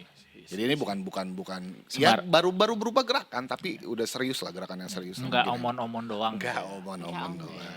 Bener. Tapi Mas Senang aku penasaran deh. Ini kan kita diminta untuk kembali lagi gitu ya dengan sesuatu yang sudah kita tinggalkan sebenarnya. Nah, tapi kalau dulu sebenarnya kenapa sih akhirnya berubah gitu? Ya selain memang akhirnya menemukan seng gitu ya dengan lebih murah, lebih mudah gitu. Tapi apakah memang kita juga menemukan oh ya banyak minus ini memang dulu genteng gitu.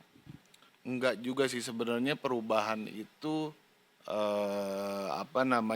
banyak hal lah, banyak hal selain teknologi juga dalam artian kan sekarang kan atap itu kan banyak banget tuh jenisnya sekarang tuh apa PVC dan segala macem lah tuh selain genteng dan seng gitu. Itu kan juga menawarkan solusi yang lebih adem, lebih kan kayak pakai atap apa sih namanya spandek pasir lah dan lain-lainnya lah itu yang Right. banyak itulah.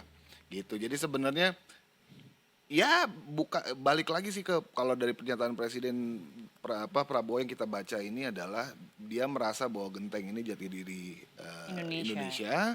Terus dan ada manfaat berbagai hal termasuk dari sisi ekonomi gitu sih. Udah ada nggak hitung-hitungan atau estimasi Belum. kalau misalnya dilakukan gentengisasi berapa besar multiplikasi ekonominya gitu? Belum ada sih sebenarnya. Dari Menteri PU udah ada respons? Belum. tapi dari Menko Ekonomi Erlangga Hartarto udah ada respon. Oh udah, Apa apa? tuh? Yang udah merespon tuh Erlangga sama Gubernur DKI Pramono udah merespon. Kalau Erlangga udah sangat merespon positif, bahkan dia bilang kan ya kita bisa memanfaatkan ini dengan memanfaatkan fly ash tadi tuh yang limbah batu bara ini kan limbah batu bara ini sebenarnya berbahaya gitu sebenarnya, cuma ketika bisa dimanfaatkan menjadi suatu produk yang berguna ya jauh lebih baik kan sebenarnya. Nah terus dia juga udah menyatakan bahwa program ini bisa jalan dengan dukungan APBN. Dia bilang sih gitu. Bisa ya dia bilang. Dengan dukungan APBN? Bisa dia bilang. Apa bentuk aplikasinya? Belum jelas. Tadi ditanyakan kemarin ya, ditanya itu terus biaya dari mana, bisa dukungan dari APBN? Bisa dia bilang gitu. Oh ini Pak Erlangga yang bilang Pak ya? Erlangga. Karena emang baru banget sih, baru kemarin juga disampaikan soal gentengisasi ini ya. Betul sekali. Iya. Tapi kalau ditimbang-timbang secara, gue coba analisis dikit kayak si gentengisasi ini kan adalah sebuah multi flyer ekonomi yang baru kan ceritanya jadinya. Kayak kita mengembalikan lagi ke lokal, kemudian juga ada bahan-bahan yang bisa digunakan untuk diolah kembali gitu sehingga manfaat ekonominya diharapkan bisa makin banyak gitu. Terlebih lagi juga bisa jadi salah satu penggerak untuk si koperasi Merah Putih tadi. Biar ada kegiatannya gitu. Kan emang selama ini nggak ada kegiatannya. Ada sih, makin bergiat lah. Oh, jadi nambah satu lagi ini ya, menambah Lus, kegiatannya begitu. Selama ini udah kelihatan kok orang dia Iya. jual produk-produk pertanian, Iya, bener. simpan pinjam, ya. Betul. Tapi bahkan dari Bang Fahri juga belum ini ya, belum ada respons gitu ya dari arahan atau imbauan presiden ini. Bagaimana nih kira-kira langkah dari Kementerian Perumahan gitu misalnya? Belum, kita hari ini lebih mainin ke pengusahanya tadi. Tapi pengusaha positif Positif. atau ada apa namanya? Ada permintaan gitu mungkin misalnya supaya ini bisa berjalan dengan baik gitu seluruh Indonesia. Sebenarnya ya balik lagi sih, kalau dari sisi pengusaha kan mereka melihatnya peluang ya di saat ada perubahan, yang dilihat adalah celah peluangnya ya. Tadi gue bilang bahwa ini ya tetap ada peluang yang bisa dimainkan oleh mereka sendiri gitu ya. Tadi maksudnya ya mereka tetap bisa bertahan lah pengusaha seng ini bisa ya, karena iya juga benar. ya dia juga kan melihat ya bisa memunculkan pengusaha-pengusaha baru gitu, karena kan bikin genteng ini kan ya dengan peralatan sederhana dan bahan-bahan yang sederhana sebenarnya. I see. Tapi bahwa mereka juga menyediakan sekaligus solusi gitu ya, kalau misalnya ada yang tergantikan, katakanlah kalau dilakukan gentengisasi kan berarti nggak ada yang pakai seng dong, terus gimana pengusaha seng, tapi ternyata mereka juga memberikan solusi juga sekaligus bahwa oh ada kok hal-hal yang bisa dilakukan Betul. menjadi implementary gitu kalau memang dilakukan gentengisasi gitu ya. Iya, Jadi tidak usah khawatir berarti pada Khawatir. para pengusaha seng nang. Betul. I see. Ternyata produk seng yang konvensional itu ternyata banyak kan impor. Dari Konvensional tuh sama yang non konvensional Bedanya? berapa banyak porsinya? Nah itu datanya nggak ada. Belum Masih ada ya? Belum ada sih. Kayak belum ketahuan mana yang lebih banyak ngelakuin ya secara produksi ya. Tapi sebenarnya pada intinya penggunaan genteng kembali tuh aman lah ya untuk Indonesia, misalnya dengan kondisi cuaca kita apa segala macam. Apa justru lebih aman buat Indonesia itu? Secara kita bikin tadi perbedaan seng sama genteng plus minusnya ya. Ya, boleh, Sebenarnya kalau kita ngomongin apa? Ngomongin soal aman, misalnya material aman dari gempa gitu.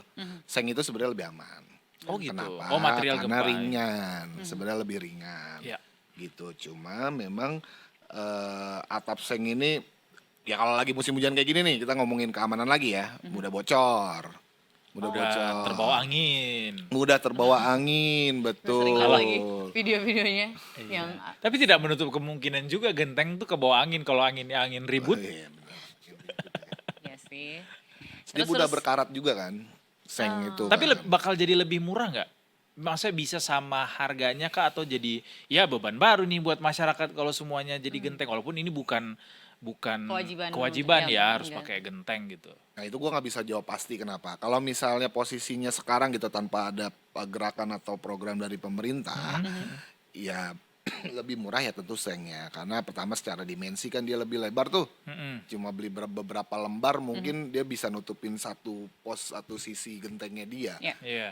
Satu sisi atapnya dia. Atap. Tapi kalau genteng kan bener-bener ya Satu-satu, sesuai iya. dimensinya. Belum Iya. lagi masang ringnya dan segala macem kan. Iya. Jauh Setahu gue jadi ribet. lebih mahal memang Ya, jadi cuma pas mungkin genteng. bisa menjadi lebih murah kalau ada intervensi dari pemerintah ya. Kita nggak tahu ya, maksudnya ini kan masih mentah lah, Dok. Maksudnya gerakan ini kita nggak tahu nih nanti apakah lewat Koperasi Merah Putih nanti bakalan genteng-genteng jadi lebih murah, lebih bagus, kita juga nggak tahu. Gitu sih. Terus ada lagi Mas minusnya?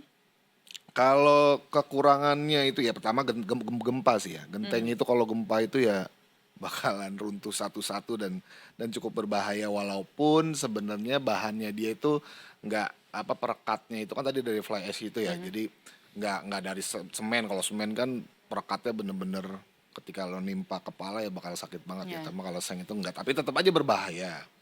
Terus ya biayanya juga jauh lebih mahal. Cuma ya tadi plusnya adalah Dingin. adem.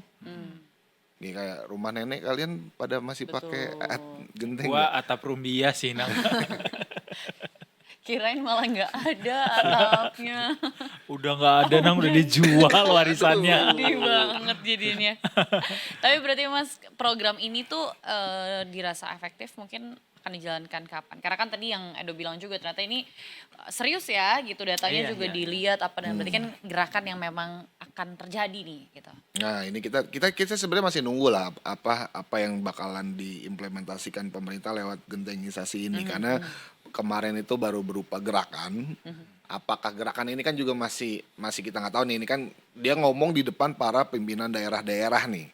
Kita kan nggak tahu ya daerah-daerah ini pimpinannya mau mengikuti atau enggak atau bisa satu seragam satu komando semua kita nggak tahu. Cuma apakah juga nantinya bakalan dikeluarkan semacam peraturan pemerintah lah kita nggak tahu Termasuk juga. insentif fiskal tadi ya yang dibilang. Ya Mbak, ya. betul gitu. Kita punya ini nggak asosiasi pengusaha genteng seluruh Indonesia gitu?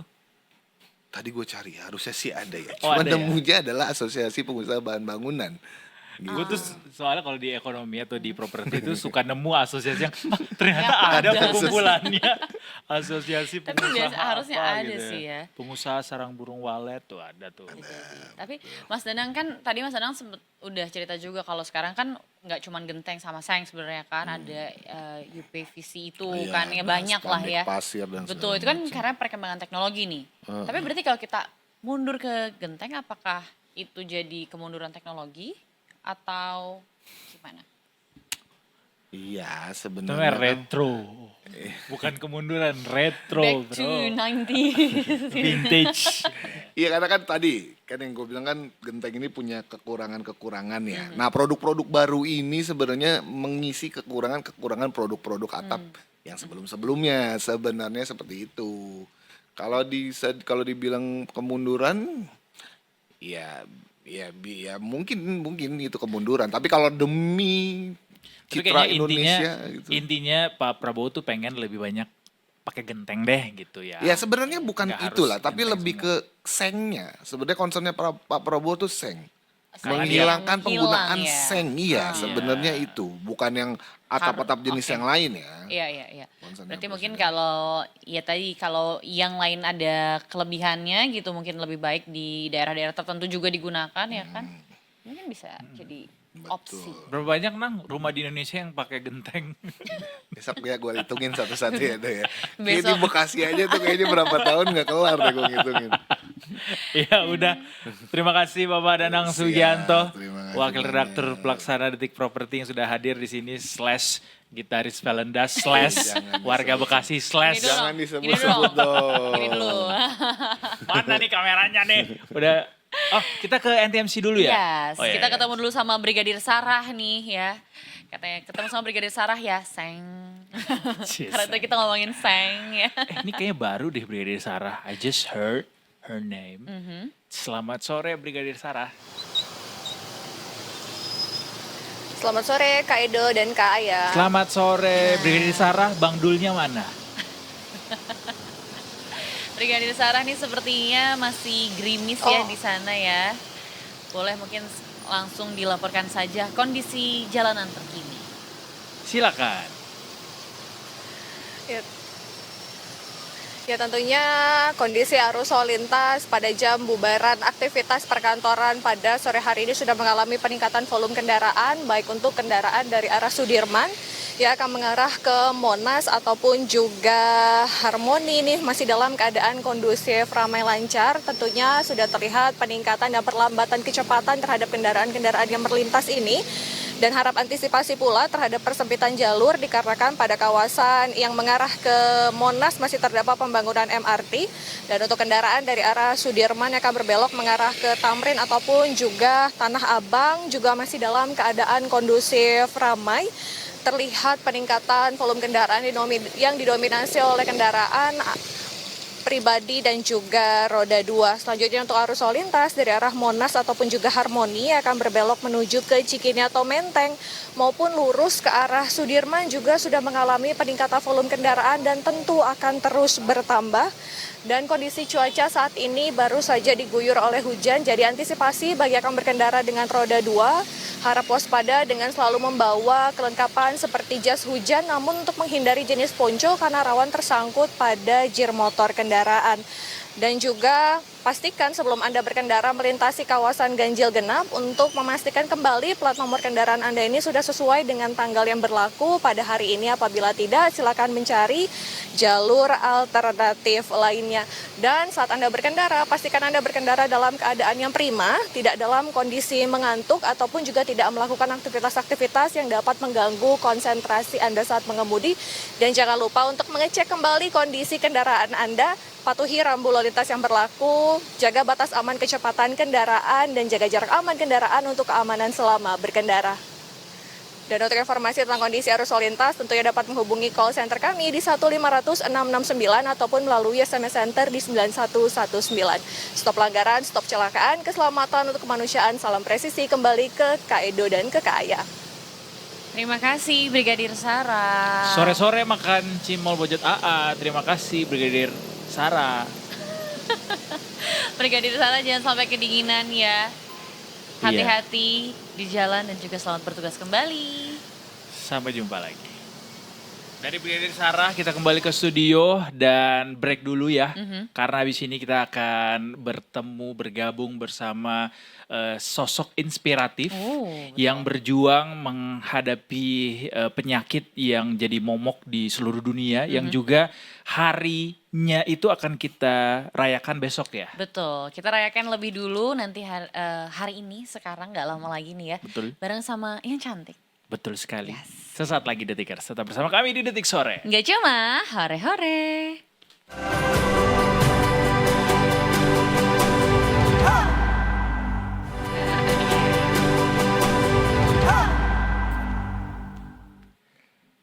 Masih bersama kami berdua di sini.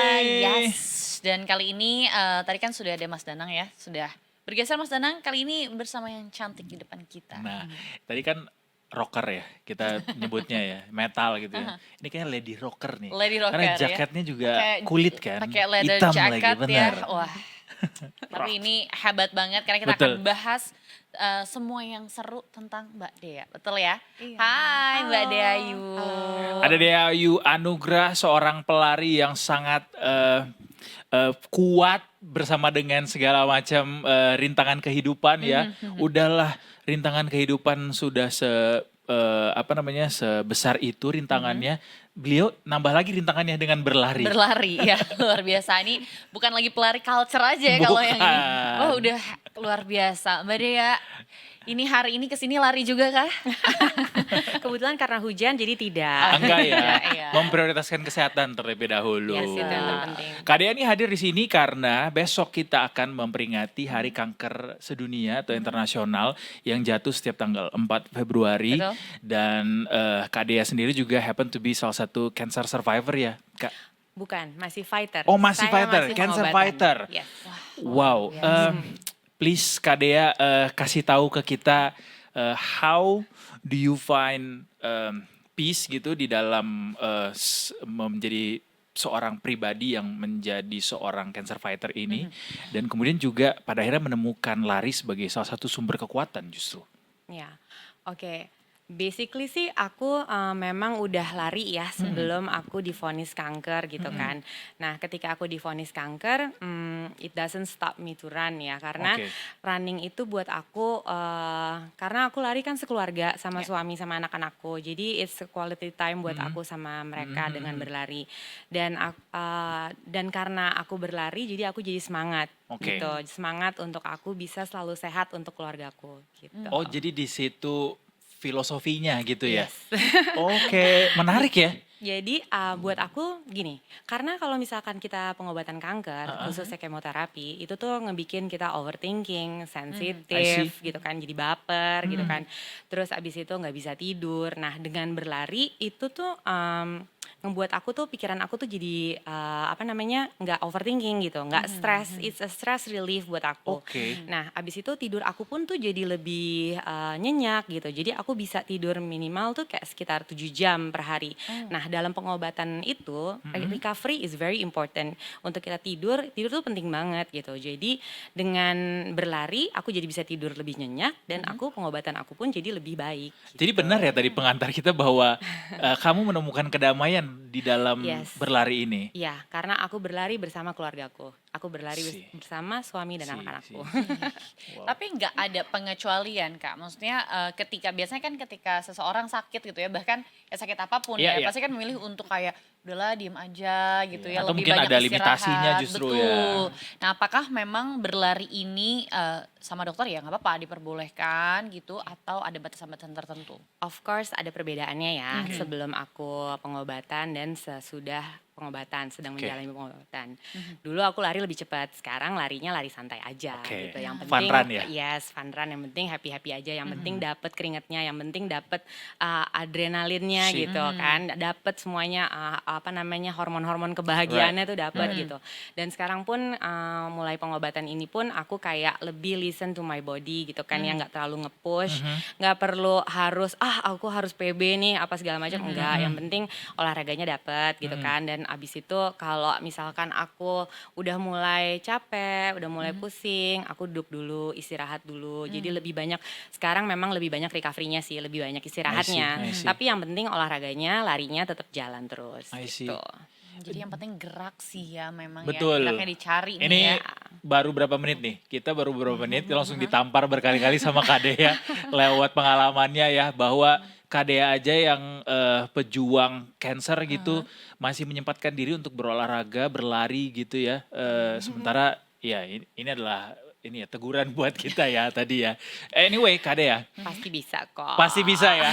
Thank you so Semua much bisa. for your admiration. Tapi soal lari ini berarti you start running before didiagnosa sama Yes, cancer iya, berarti. Oke. Malahan lebih intens running tuh ketika aku divonis kanker ya, karena kan agak stres ya. Jadi actually aku sama suamiku ya udah daripada kita stres, daripada mikirin penyakit, mendingan energinya dipakai untuk yang positif ya kan. Ayo kita olahraga gitu. Dan alhamdulillah banget emang juga kanker itu kan memang berkembangnya cukup lama ya. Katanya bisa 5 sampai 20 tahun bahkan gitu. Oke. Nah, memang aku tuh terkena kanker, divonis kanker dan harus menjalani pengobatan itu ketika aku sedang sehat-sehatnya. Jadi aku tuh nge-gym bisa seminggu 5 kali gitu. Oke. Setiap hari Senin sampai Jumat tuh aku nge-gym. Oke. Abis itu minggunya lari gitu kan. Jadi itu udah aku dan suamiku jalani itu dari tahun 2021 gitu kan. Dan aku divonis kanker tuh kan di awal 2024 ya. Nah, jadi mungkin ketika badan aku sehat, masa otot aku banyak gitu kan. Aku kena kanker, aku harus menjalani pengobatan, tapi efeknya minim di aku gitu. Jadi memang olahraga itu sangat baik ya untuk kita, berguna banget, bermanfaat banget. Dan siapa aja bisa kena kanker gitu, terutama perempuan gitu. Oke. Karena kita perempuan itu rentan banget terkena kanker, terutama kanker payudara gitu kan, sama kanker yang kedua kanker serviks gitu. Jadi emang kalau misalkan belum olahraga dari sekarang, better start now. Jadi kalau misalkan terkena penyakit apapun gitu, kita akan bisa kuat menghadapinya. Wow. So Luar powerful. biasa loh. Keren. Eh, em, Cancer kan kita akan peringati besok Hari Internasional Cancer Cancer Day. Internasional. Terus ini juga happen to be salah satu bahkan mungkin penyakit paling banyak membunuh di dunia ya, cancer ini. Mungkin boleh kasih tahu ke kita, Kak Dea, apa sih stigma yang orang sering salah gitu soal cancer ini?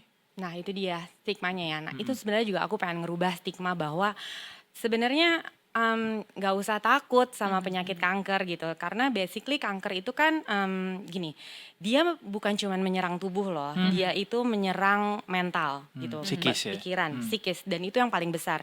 Jadi kita tuh harus tetap semangat untuk menjalani pengobatan, karena dengan pengobatan yang tepat, melakukan doing healthy lifestyle dan dukungan keluarga ataupun komunitas, itu kita pasti bisa kok kalahin kanker. Dan our mind is very very powerful. Kalau misalkan kita berpikir kita bisa, dan pasti akan bisa gitu. Jangan sampai ketakutan kamu, ketakutan akan kanker itu menjadi kenyataan gitu. Jadi kita harus selalu positive thinking gitu. Jadi call to action pertamanya justru ketika kita didiagnosis cancer, justru dari pikiran dulu yang harus kita kendalikan. Don't panic. Ya, Oke. jangan panik, malah cari tahu penyakit itu gitu. Nah, dan terutama untuk kanker payudara ya. Oke. Nah, aku mau kasih awareness sedikit. Kanker payudara itu adalah penyakit kanker yang paling gampang diobatin asalkan terdeteksi dini. Oke. Oke, makanya kalau misalkan menemukan kejanggalan di payudara, ada benjolan atau something, suspect on something, langsung periksa karena itu malah akan menguntungkan. Jadi pengobatannya gampang, biayanya pun murah gitu, dan sangat amat singkat gitu loh, nggak perlu panjang-panjang, nggak perlu harus itu dengan apalagi dengan biaya yang mahal gitu. Right. Malahan kalau misalkan kamu nggak aware, kamu nggak peduli akan, maksudnya kamu denial, kayak Yes. aku dulu denial banget, Oh aku iya? takut gitu Oke. karena pas aku diperiksa, divonisnya aku kanker stadium 3B. Nah, jadi agak rumit pengobatannya gitu. Dan kemarin pun aku pikir aku udah sembuh, ternyata aku ada lagi kanker di otak sama di tulang aku. Ya, makanya sekarang aku sedang pengobatan untuk kanker otak sama di tulangku Oke. gitu. And Gitu you sih. still have that kind of peace in running ya dengan segala macam. Harus dong, of course. Dia tetap ceria. Iya, Senyumnya iya. mungkin hari ini nggak berubah loh. No offense buat lari ya Kak Dea. Kita tuh udah ngundang 178 pelari di program ini dan dari kita semua tuh tetap kurang termotivasi gitu untuk lari karena buat gue pribadi adalah ini olahraga yang sulit akrab gitu buat gue sih. I do sports tapi kayak running tuh kurang lagi. Mungkin dari seorang Dea Anugrah bisa kasih ke kita apa yang ditemukan kedamaian seperti apa yang ditemukan dalam berlari? Karena kalau lari itu kan olahraga melawan diri sendiri ya. Jadi kadang suka bosen ya kan, Iya. karena beda sama olahraga yang permainan gitu, yang kompetisi gitu, yang kayak biasanya kalau laki-laki tuh egonya keluar tuh kan, ambi ya kan. Lawan orang lain soalnya. Yes gitu. Biasa kalau kita malah perempuan sukanya kan yoga, emang kayak yang lebih Pilates. lebih tenang kayak Iya, iya, gitu. iya. Cuman ya lari itu emang bikin apa ya, stress relief banget sih gitu. Jadi ketika berlari itu overthinking, apalagi kita perempuan. Iya, Kebanyakan mikir, semua dipikirin. Pikirin anak, pikirin suami, pikirin mau makan apa, pikirin pakai baju apa, ya kan. Semua dipikirin. Tapi dengan berlari itu, kardio, Yeah. lari, Yeah. kan ngeluarin hormon-hormon kebahagiaan. Jadi kita happy gitu loh, nggak overthinking. Jadi pikirannya tuh clear gitu. Gitu. Jadi memangnya Justru bukan fokus di capeknya ya. enggak, karena mungkin oke, aku sih kalau aku pelari hanya maksimal 10 kilo ya untuk saat Oke. ini karena kondisi aku terbatas, That's good though. hanya terbatas di Iya, situ. iya. Nggak bisa karena lewat dari 10 kilo kaki aku berantakan. Karena aku lagi kemo juga kan, Iya, jadi iya. kuku-kuku copot apa segala macam gitu sakit. Jadi aku only 10 kilos aja. Oke. Dan itu ngebuat aku ketika apalagi kalau misalkan kita ikut race ya, kan ketika sampai di finish line tuh aku ngerasa, oh yes I can do this. Ternyata badan aku tuh masih kuat gitu. Jadi aku makin semangat lagi untuk berjuang bahwa bisa kok aku kalahin kanker ini gitu. Gitu. Walaupun masih pengobatan sih ya sekarang. Yeah. Tapi insya Allah secepatnya ya, soon. Amin. So you do believe kalau berlari ini justru menambah kekuatan lu dalam melawan Ya of course. cancer ini? Iya. Oke. Iya, Oke, iya. oke. Tapi jangan lupa strength trainingnya ya. Oh iya, betul. Betul. Jangan sampai Ototnya kelewatan harus ya. kuat Betul. gitu. Tapi ada nggak sih Kak satu race atau mungkin kegiatan lari yang saat itu sangat dekat banget dengan diagnosanya Kak Oh Dea waktu itu? ada banget. Jadi waktu itu aku lari, jadi udah daftar race kan, kalau daftar race kan emang harus war ya. Betul. Dari jauh-jauh hari. Tiba-tiba 2 hari sebelumnya aku kemo gitu kan. Abis itu udah daftar race kan. Iya. Terus abis itu anak pertama aku akhirnya tadinya dia rencananya mau PB, akhirnya dia nemenin aku lari sama aku. Jadi kayak semangatin aku. Bener-bener kayak punya PA, asisten pribadi ya, nemenin yang lari ya. nemenin, habis itu ngambilin minuman, terus habis itu ngingetin terus mama jaga heart rate-nya kayak gitu. Itu benar-benar ini sih. Dan karena hal-hal kecil seperti itu yang bikin aku yang semangat terus gitu untuk menjalanin pengobatan aku, untuk selalu jadi sehat untuk keluargaku gitu. Wah luar biasa. Ini berarti kalau lari selalu berlima tadi ya? Kalau lengkap semua ya? Tapi karena sekarang aku larinya pelan, jadi nggak kayak dulu lagi. Kalau dulu kita lari berlima. Kalau sekarang karena papahnya sama anak aku yang pertama itu larinya udah kencang. Apalagi anak aku yang pertama larinya kenceng banget. Jadi mungkin di awal-awal kita lari bareng, abis itu akhirnya pisah-pisah gitu. Abis itu sampai anak aku yang kecil aja. Anakku yang kecil tuh umur 10 tahun, kembar mereka. Biasanya mereka suka nemenin aku karena mereka juga belum terlalu kenceng kan. Tapi sekarang kayaknya mereka udah capek gitu kan. Aduh mama lama banget. Yaudah deh aku duluan. Ya udah duluan, nanti kita ketemu di finish aja gitu. Gitu sih. Berarti pace Dinamika berapa? ya. Pace berapa yang aman buat Kak Dea sekarang? Oke, kalau sekarang aku masih di pace paling kenceng, aku kayaknya pace 7 atau 6:45 gitu deh. Masih kencang. Masih Kalah bisa lu. Tadi Kak Dea bilang sekarang cuma 10 kilo aja. Mohon maaf Kak Dea, kamu lagi-lagi menampar saya. 5 kilo aja kita belum tentu kita bisa lari terus tuh ya 5 kilo ya. Pasti bisa, Luar biasa semua loh. bisa. Seru banget. Tapi kalau race yang paling memorable, Ya. yang mana? Ada nggak? Ya memorable itu ya yang tadi itu yang aku cerita, Yang yang akhirnya aku ditemenin tuh ditemenin ya. sama anakku, yang akhirnya mereka semua nungguin. Dan ada satu lagi yang aku abis kemo juga, cuman itu seminggu setelah kemo, dan itu 10 kilo. Jadi biasanya aku setelah pengobatan ini aku daftar race 5 kilo aja, karena buat aku 10 kilo aduh capek banget ya gitu kan, jadi 5 Terlalu kilo. ambisius ya gitu ya. Tapi waktu itu daftar 10 kilo, abis itu yang lari cuman yang daftar, yang dapet tiketnya tuh cuman aku, suamiku sama anakku yang pertama. Abis itu mereka udah finish duluan dong. Abis itu kok aku nggak finish. Akhirnya suamiku tuh nungguin di finish line. Jadi dia udah lari kan capek ya 10 kilo ya, tapi dia nggak ambil medali, dia nggak ambil minuman. Jadi dia cuma nungguin aku doang. Abis itu nelfonin aku terus. Aku bilang, "Ya Allah, kamu udah sampai mana?" "Hah, masih jauh gitu." "Ya iya, soalnya kan aku capek ya, aku jalan." Akhirnya tapi dia karena dia khawatir banget sama aku kan. Iyalah. Tapi akhirnya Oh my God. alhamdulillah karena itu jadi oh ya oke harus cepat, harus lari Karena gitu. tahu di finish ditungguin Iya, ya, jadi sama kasih hati loh. akhirnya alhamdulillah finish juga. Akhirnya tahu formulanya gitu. Oke, lain kali juga akan kutinggalin biar bisa jadi motivasi gitu ya untuk Benar, selanjutnya ya. benar. Oke. Seru banget. Gimana, termotivasi nggak lo? Insya Allah ya nanti akan kita coba pelan-pelan ya. Harus. loh. Tapi soal berolahraga dengan situasi memperjuangkan diri untuk bisa lepas dari cancer, seberat apa Kak? Maksudnya kayak seperti apa hambatan atau tantangan yang ditemui ketika menjadi pejuang cancer tapi harus tetap hidup sehat dan juga memperbaiki gaya hidup gitu? Iya. Awalnya sih berat banget ya. Awalnya ketika aku divonis kanker, ya namanya juga manusia ya, apalagi belum ada awareness yang jelas, edukasi yang jelas gitu tentang kanker ini gimana. Karena yang aku tahu dulu tuh kalau kita kena kanker tuh udah pasti di hukuman mati gitu kayak istilahnya, kayak it's like udah nggak ada, it's the end of the world gitu kan. Cuman dengan maksudnya aku nangis sedih terus gitu kan. Cuman tapi aku nyadarin juga buat apa sih aku nangis sedih gitu, stres, marah. Malah itu tuh nggak bikin jadi sembuh, itu malah bikin penyakit gitu kan ya. Jadi lebih baik aku buang-buang energi juga gitu kan. Marah tuh it takes a lot of energy. Jadi mendingan energi aku dipakai untuk hal yang positif, untuk aku mikirin gimana caranya untuk aku bisa selalu sehat gitu loh, supaya untuk diri aku sendiri terutama, dan untuk suami sama anak-anakku, karena they really need me gitu. Jadi aku harus terus berjuang, aku harus terus berusaha menjadi sehat gitu. Dan alhamdulillah kalau kita pelajari penyakit kita tahu apa yang harus dilakukan, dan terutama berdamai dengan diri sendiri.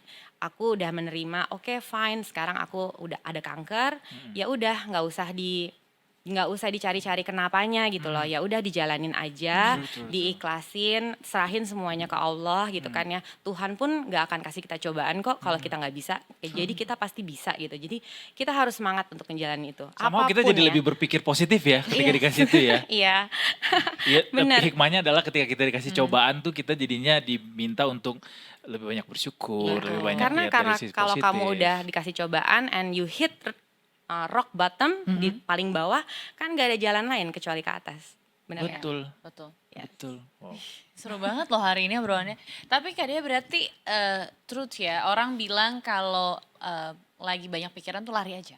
Benar. Benar. Malahan kalau lagi katanya abis diputusin sama pacar, lagi stres, malahan larinya sambil hujan-hujanan.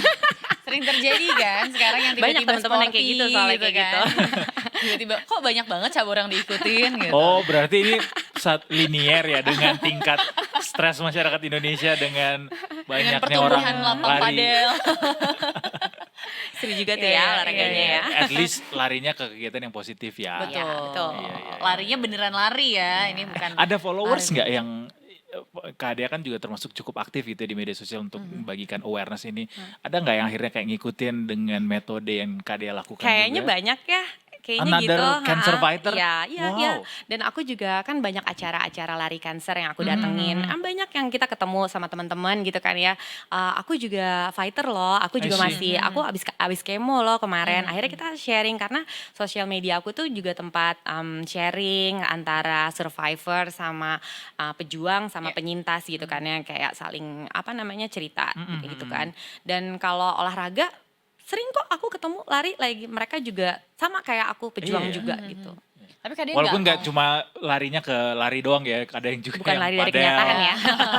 Oh, ada juga padel, cuman kalau padel itu kan kalau buat aku nggak terlalu dulu aku ambi banget padel. Oh iya? Tapi karena kalau padel itu kan aku pakai tangannya kanan, aku bukan kidal tangan kiri, dan aku Oke. operasinya tuh tangan kanan Oke. gitu. Jadi ini udah jadi namanya golden I hand. see. Jadi kayak masih kram, kebas Iya. gitu. Oh, Nah, terminologinya golden hand ya? ya namanya golden I hand see. karena ini udah nggak bisa dites darah, I udah see. nggak bisa pakai tangan ini. Kalau cek Oke. darah, jadi ini nggak valid darah dari sini. I see. Kalau tensi dari tangan yang golden hand pun yang udah di mastektomi tuh nggak valid gitu. Jadi harus pakai tangan kiri yang nggak dioperasi Oke, mastektomi. berarti secara Gitu. function memang udah berbeda nih ya. Beda function. Jadi ini udah nggak ngerti lagi yang normal tuh kayak gimana aja karena kesemutan, kebas. Tapi nggak apa-apa Kak, gitu. harga emas emang lagi tinggi sekarang. golden Iya, hand kalau loh ini ya. dikiloin jadi berapa nih ya? Oh, luar Kiloin. biasa. Nah, Tapi gitu. Kak Dea sempat terpikir bikin komunitas kah atau mungkin memang sudah ada gitu? Bareng Kalau sama komunitas teman-teman? aku sih bareng-bareng aja ya, kan banyak komunitas-komunitas kanker gitu, dari rumah sakit juga ada, dari komunitas-komunitas kayak Yayasan Kanker Indonesia juga ada gitu. Aku sih ikut-ikutan aja. Ikut sana sini banyak Iya. grupnya ya. Biar lebih banyak grupnya. Menarik, Biar menarik. banyak temennya. Biar banyak temannya. Dan ini juga biar banyak orang-orang yang makin terinspirasi dan juga makin mawas diri gitu ya. Terutama kaum perempuan yang juga paling besar gitu menderita kanker payudara ini. Apa nih awareness yang ingin dibagikan ke teman-teman seluruh di dunia lah. Mau perempuan, mau laki-laki soal kanker payudara ini. Oke, Kak kalau Dea. untuk kanker payudara ya, gini, cepet-cepet kalau notice sesuatu gitu kan, kita sebenarnya untuk namanya sadari ya, cek payudara sendiri. Itu jadi ketika Oke. mandi, ketika lagi pakai lotion gitu, diraba payudaranya sendiri. Dan kalau misalkan memang ada benjolan atau ada notice something yang aneh gitu, itu harus segera dicek gitu.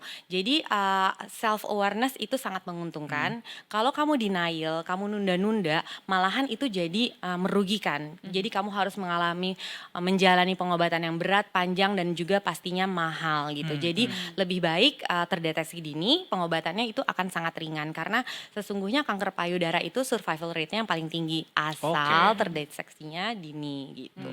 Gitu sih, dan terus semangat terus karena walaupun stadium berapapun kamu, kalau kamu lagi sekarang sedang berjuang juga sama seperti aku juga stadium 3B, aku kanker payudara stadium 3B metastase ke otak dan tulang.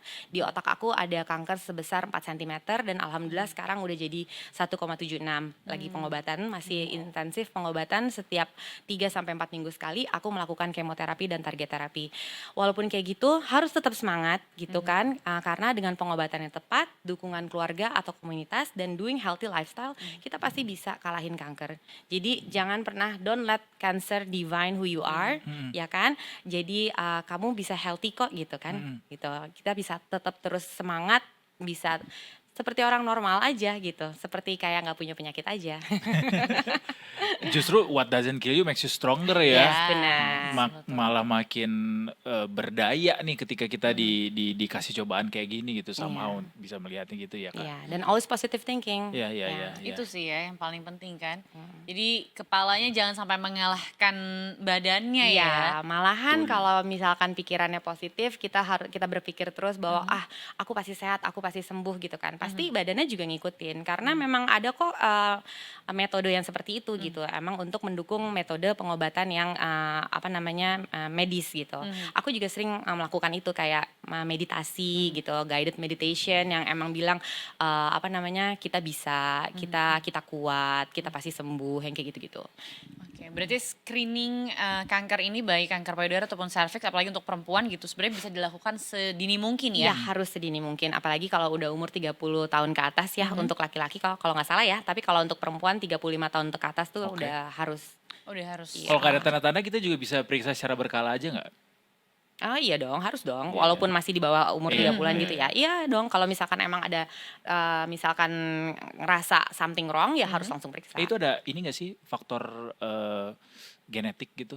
Gini, sel kanker itu sebenarnya semua orang, semua manusia tuh punya sel kanker. Asalkan terdeteksinya tuh, maksudnya aktifnya tuh karena apa gitu. Kayak aku, kebanyakan kan kanker itu genetik atau hormon ya untuk perempuan ya. Tapi aku setelah diperiksa, karena kalau zaman sekarang tuh kan udah bisa diperiksa ya, namanya biopsi.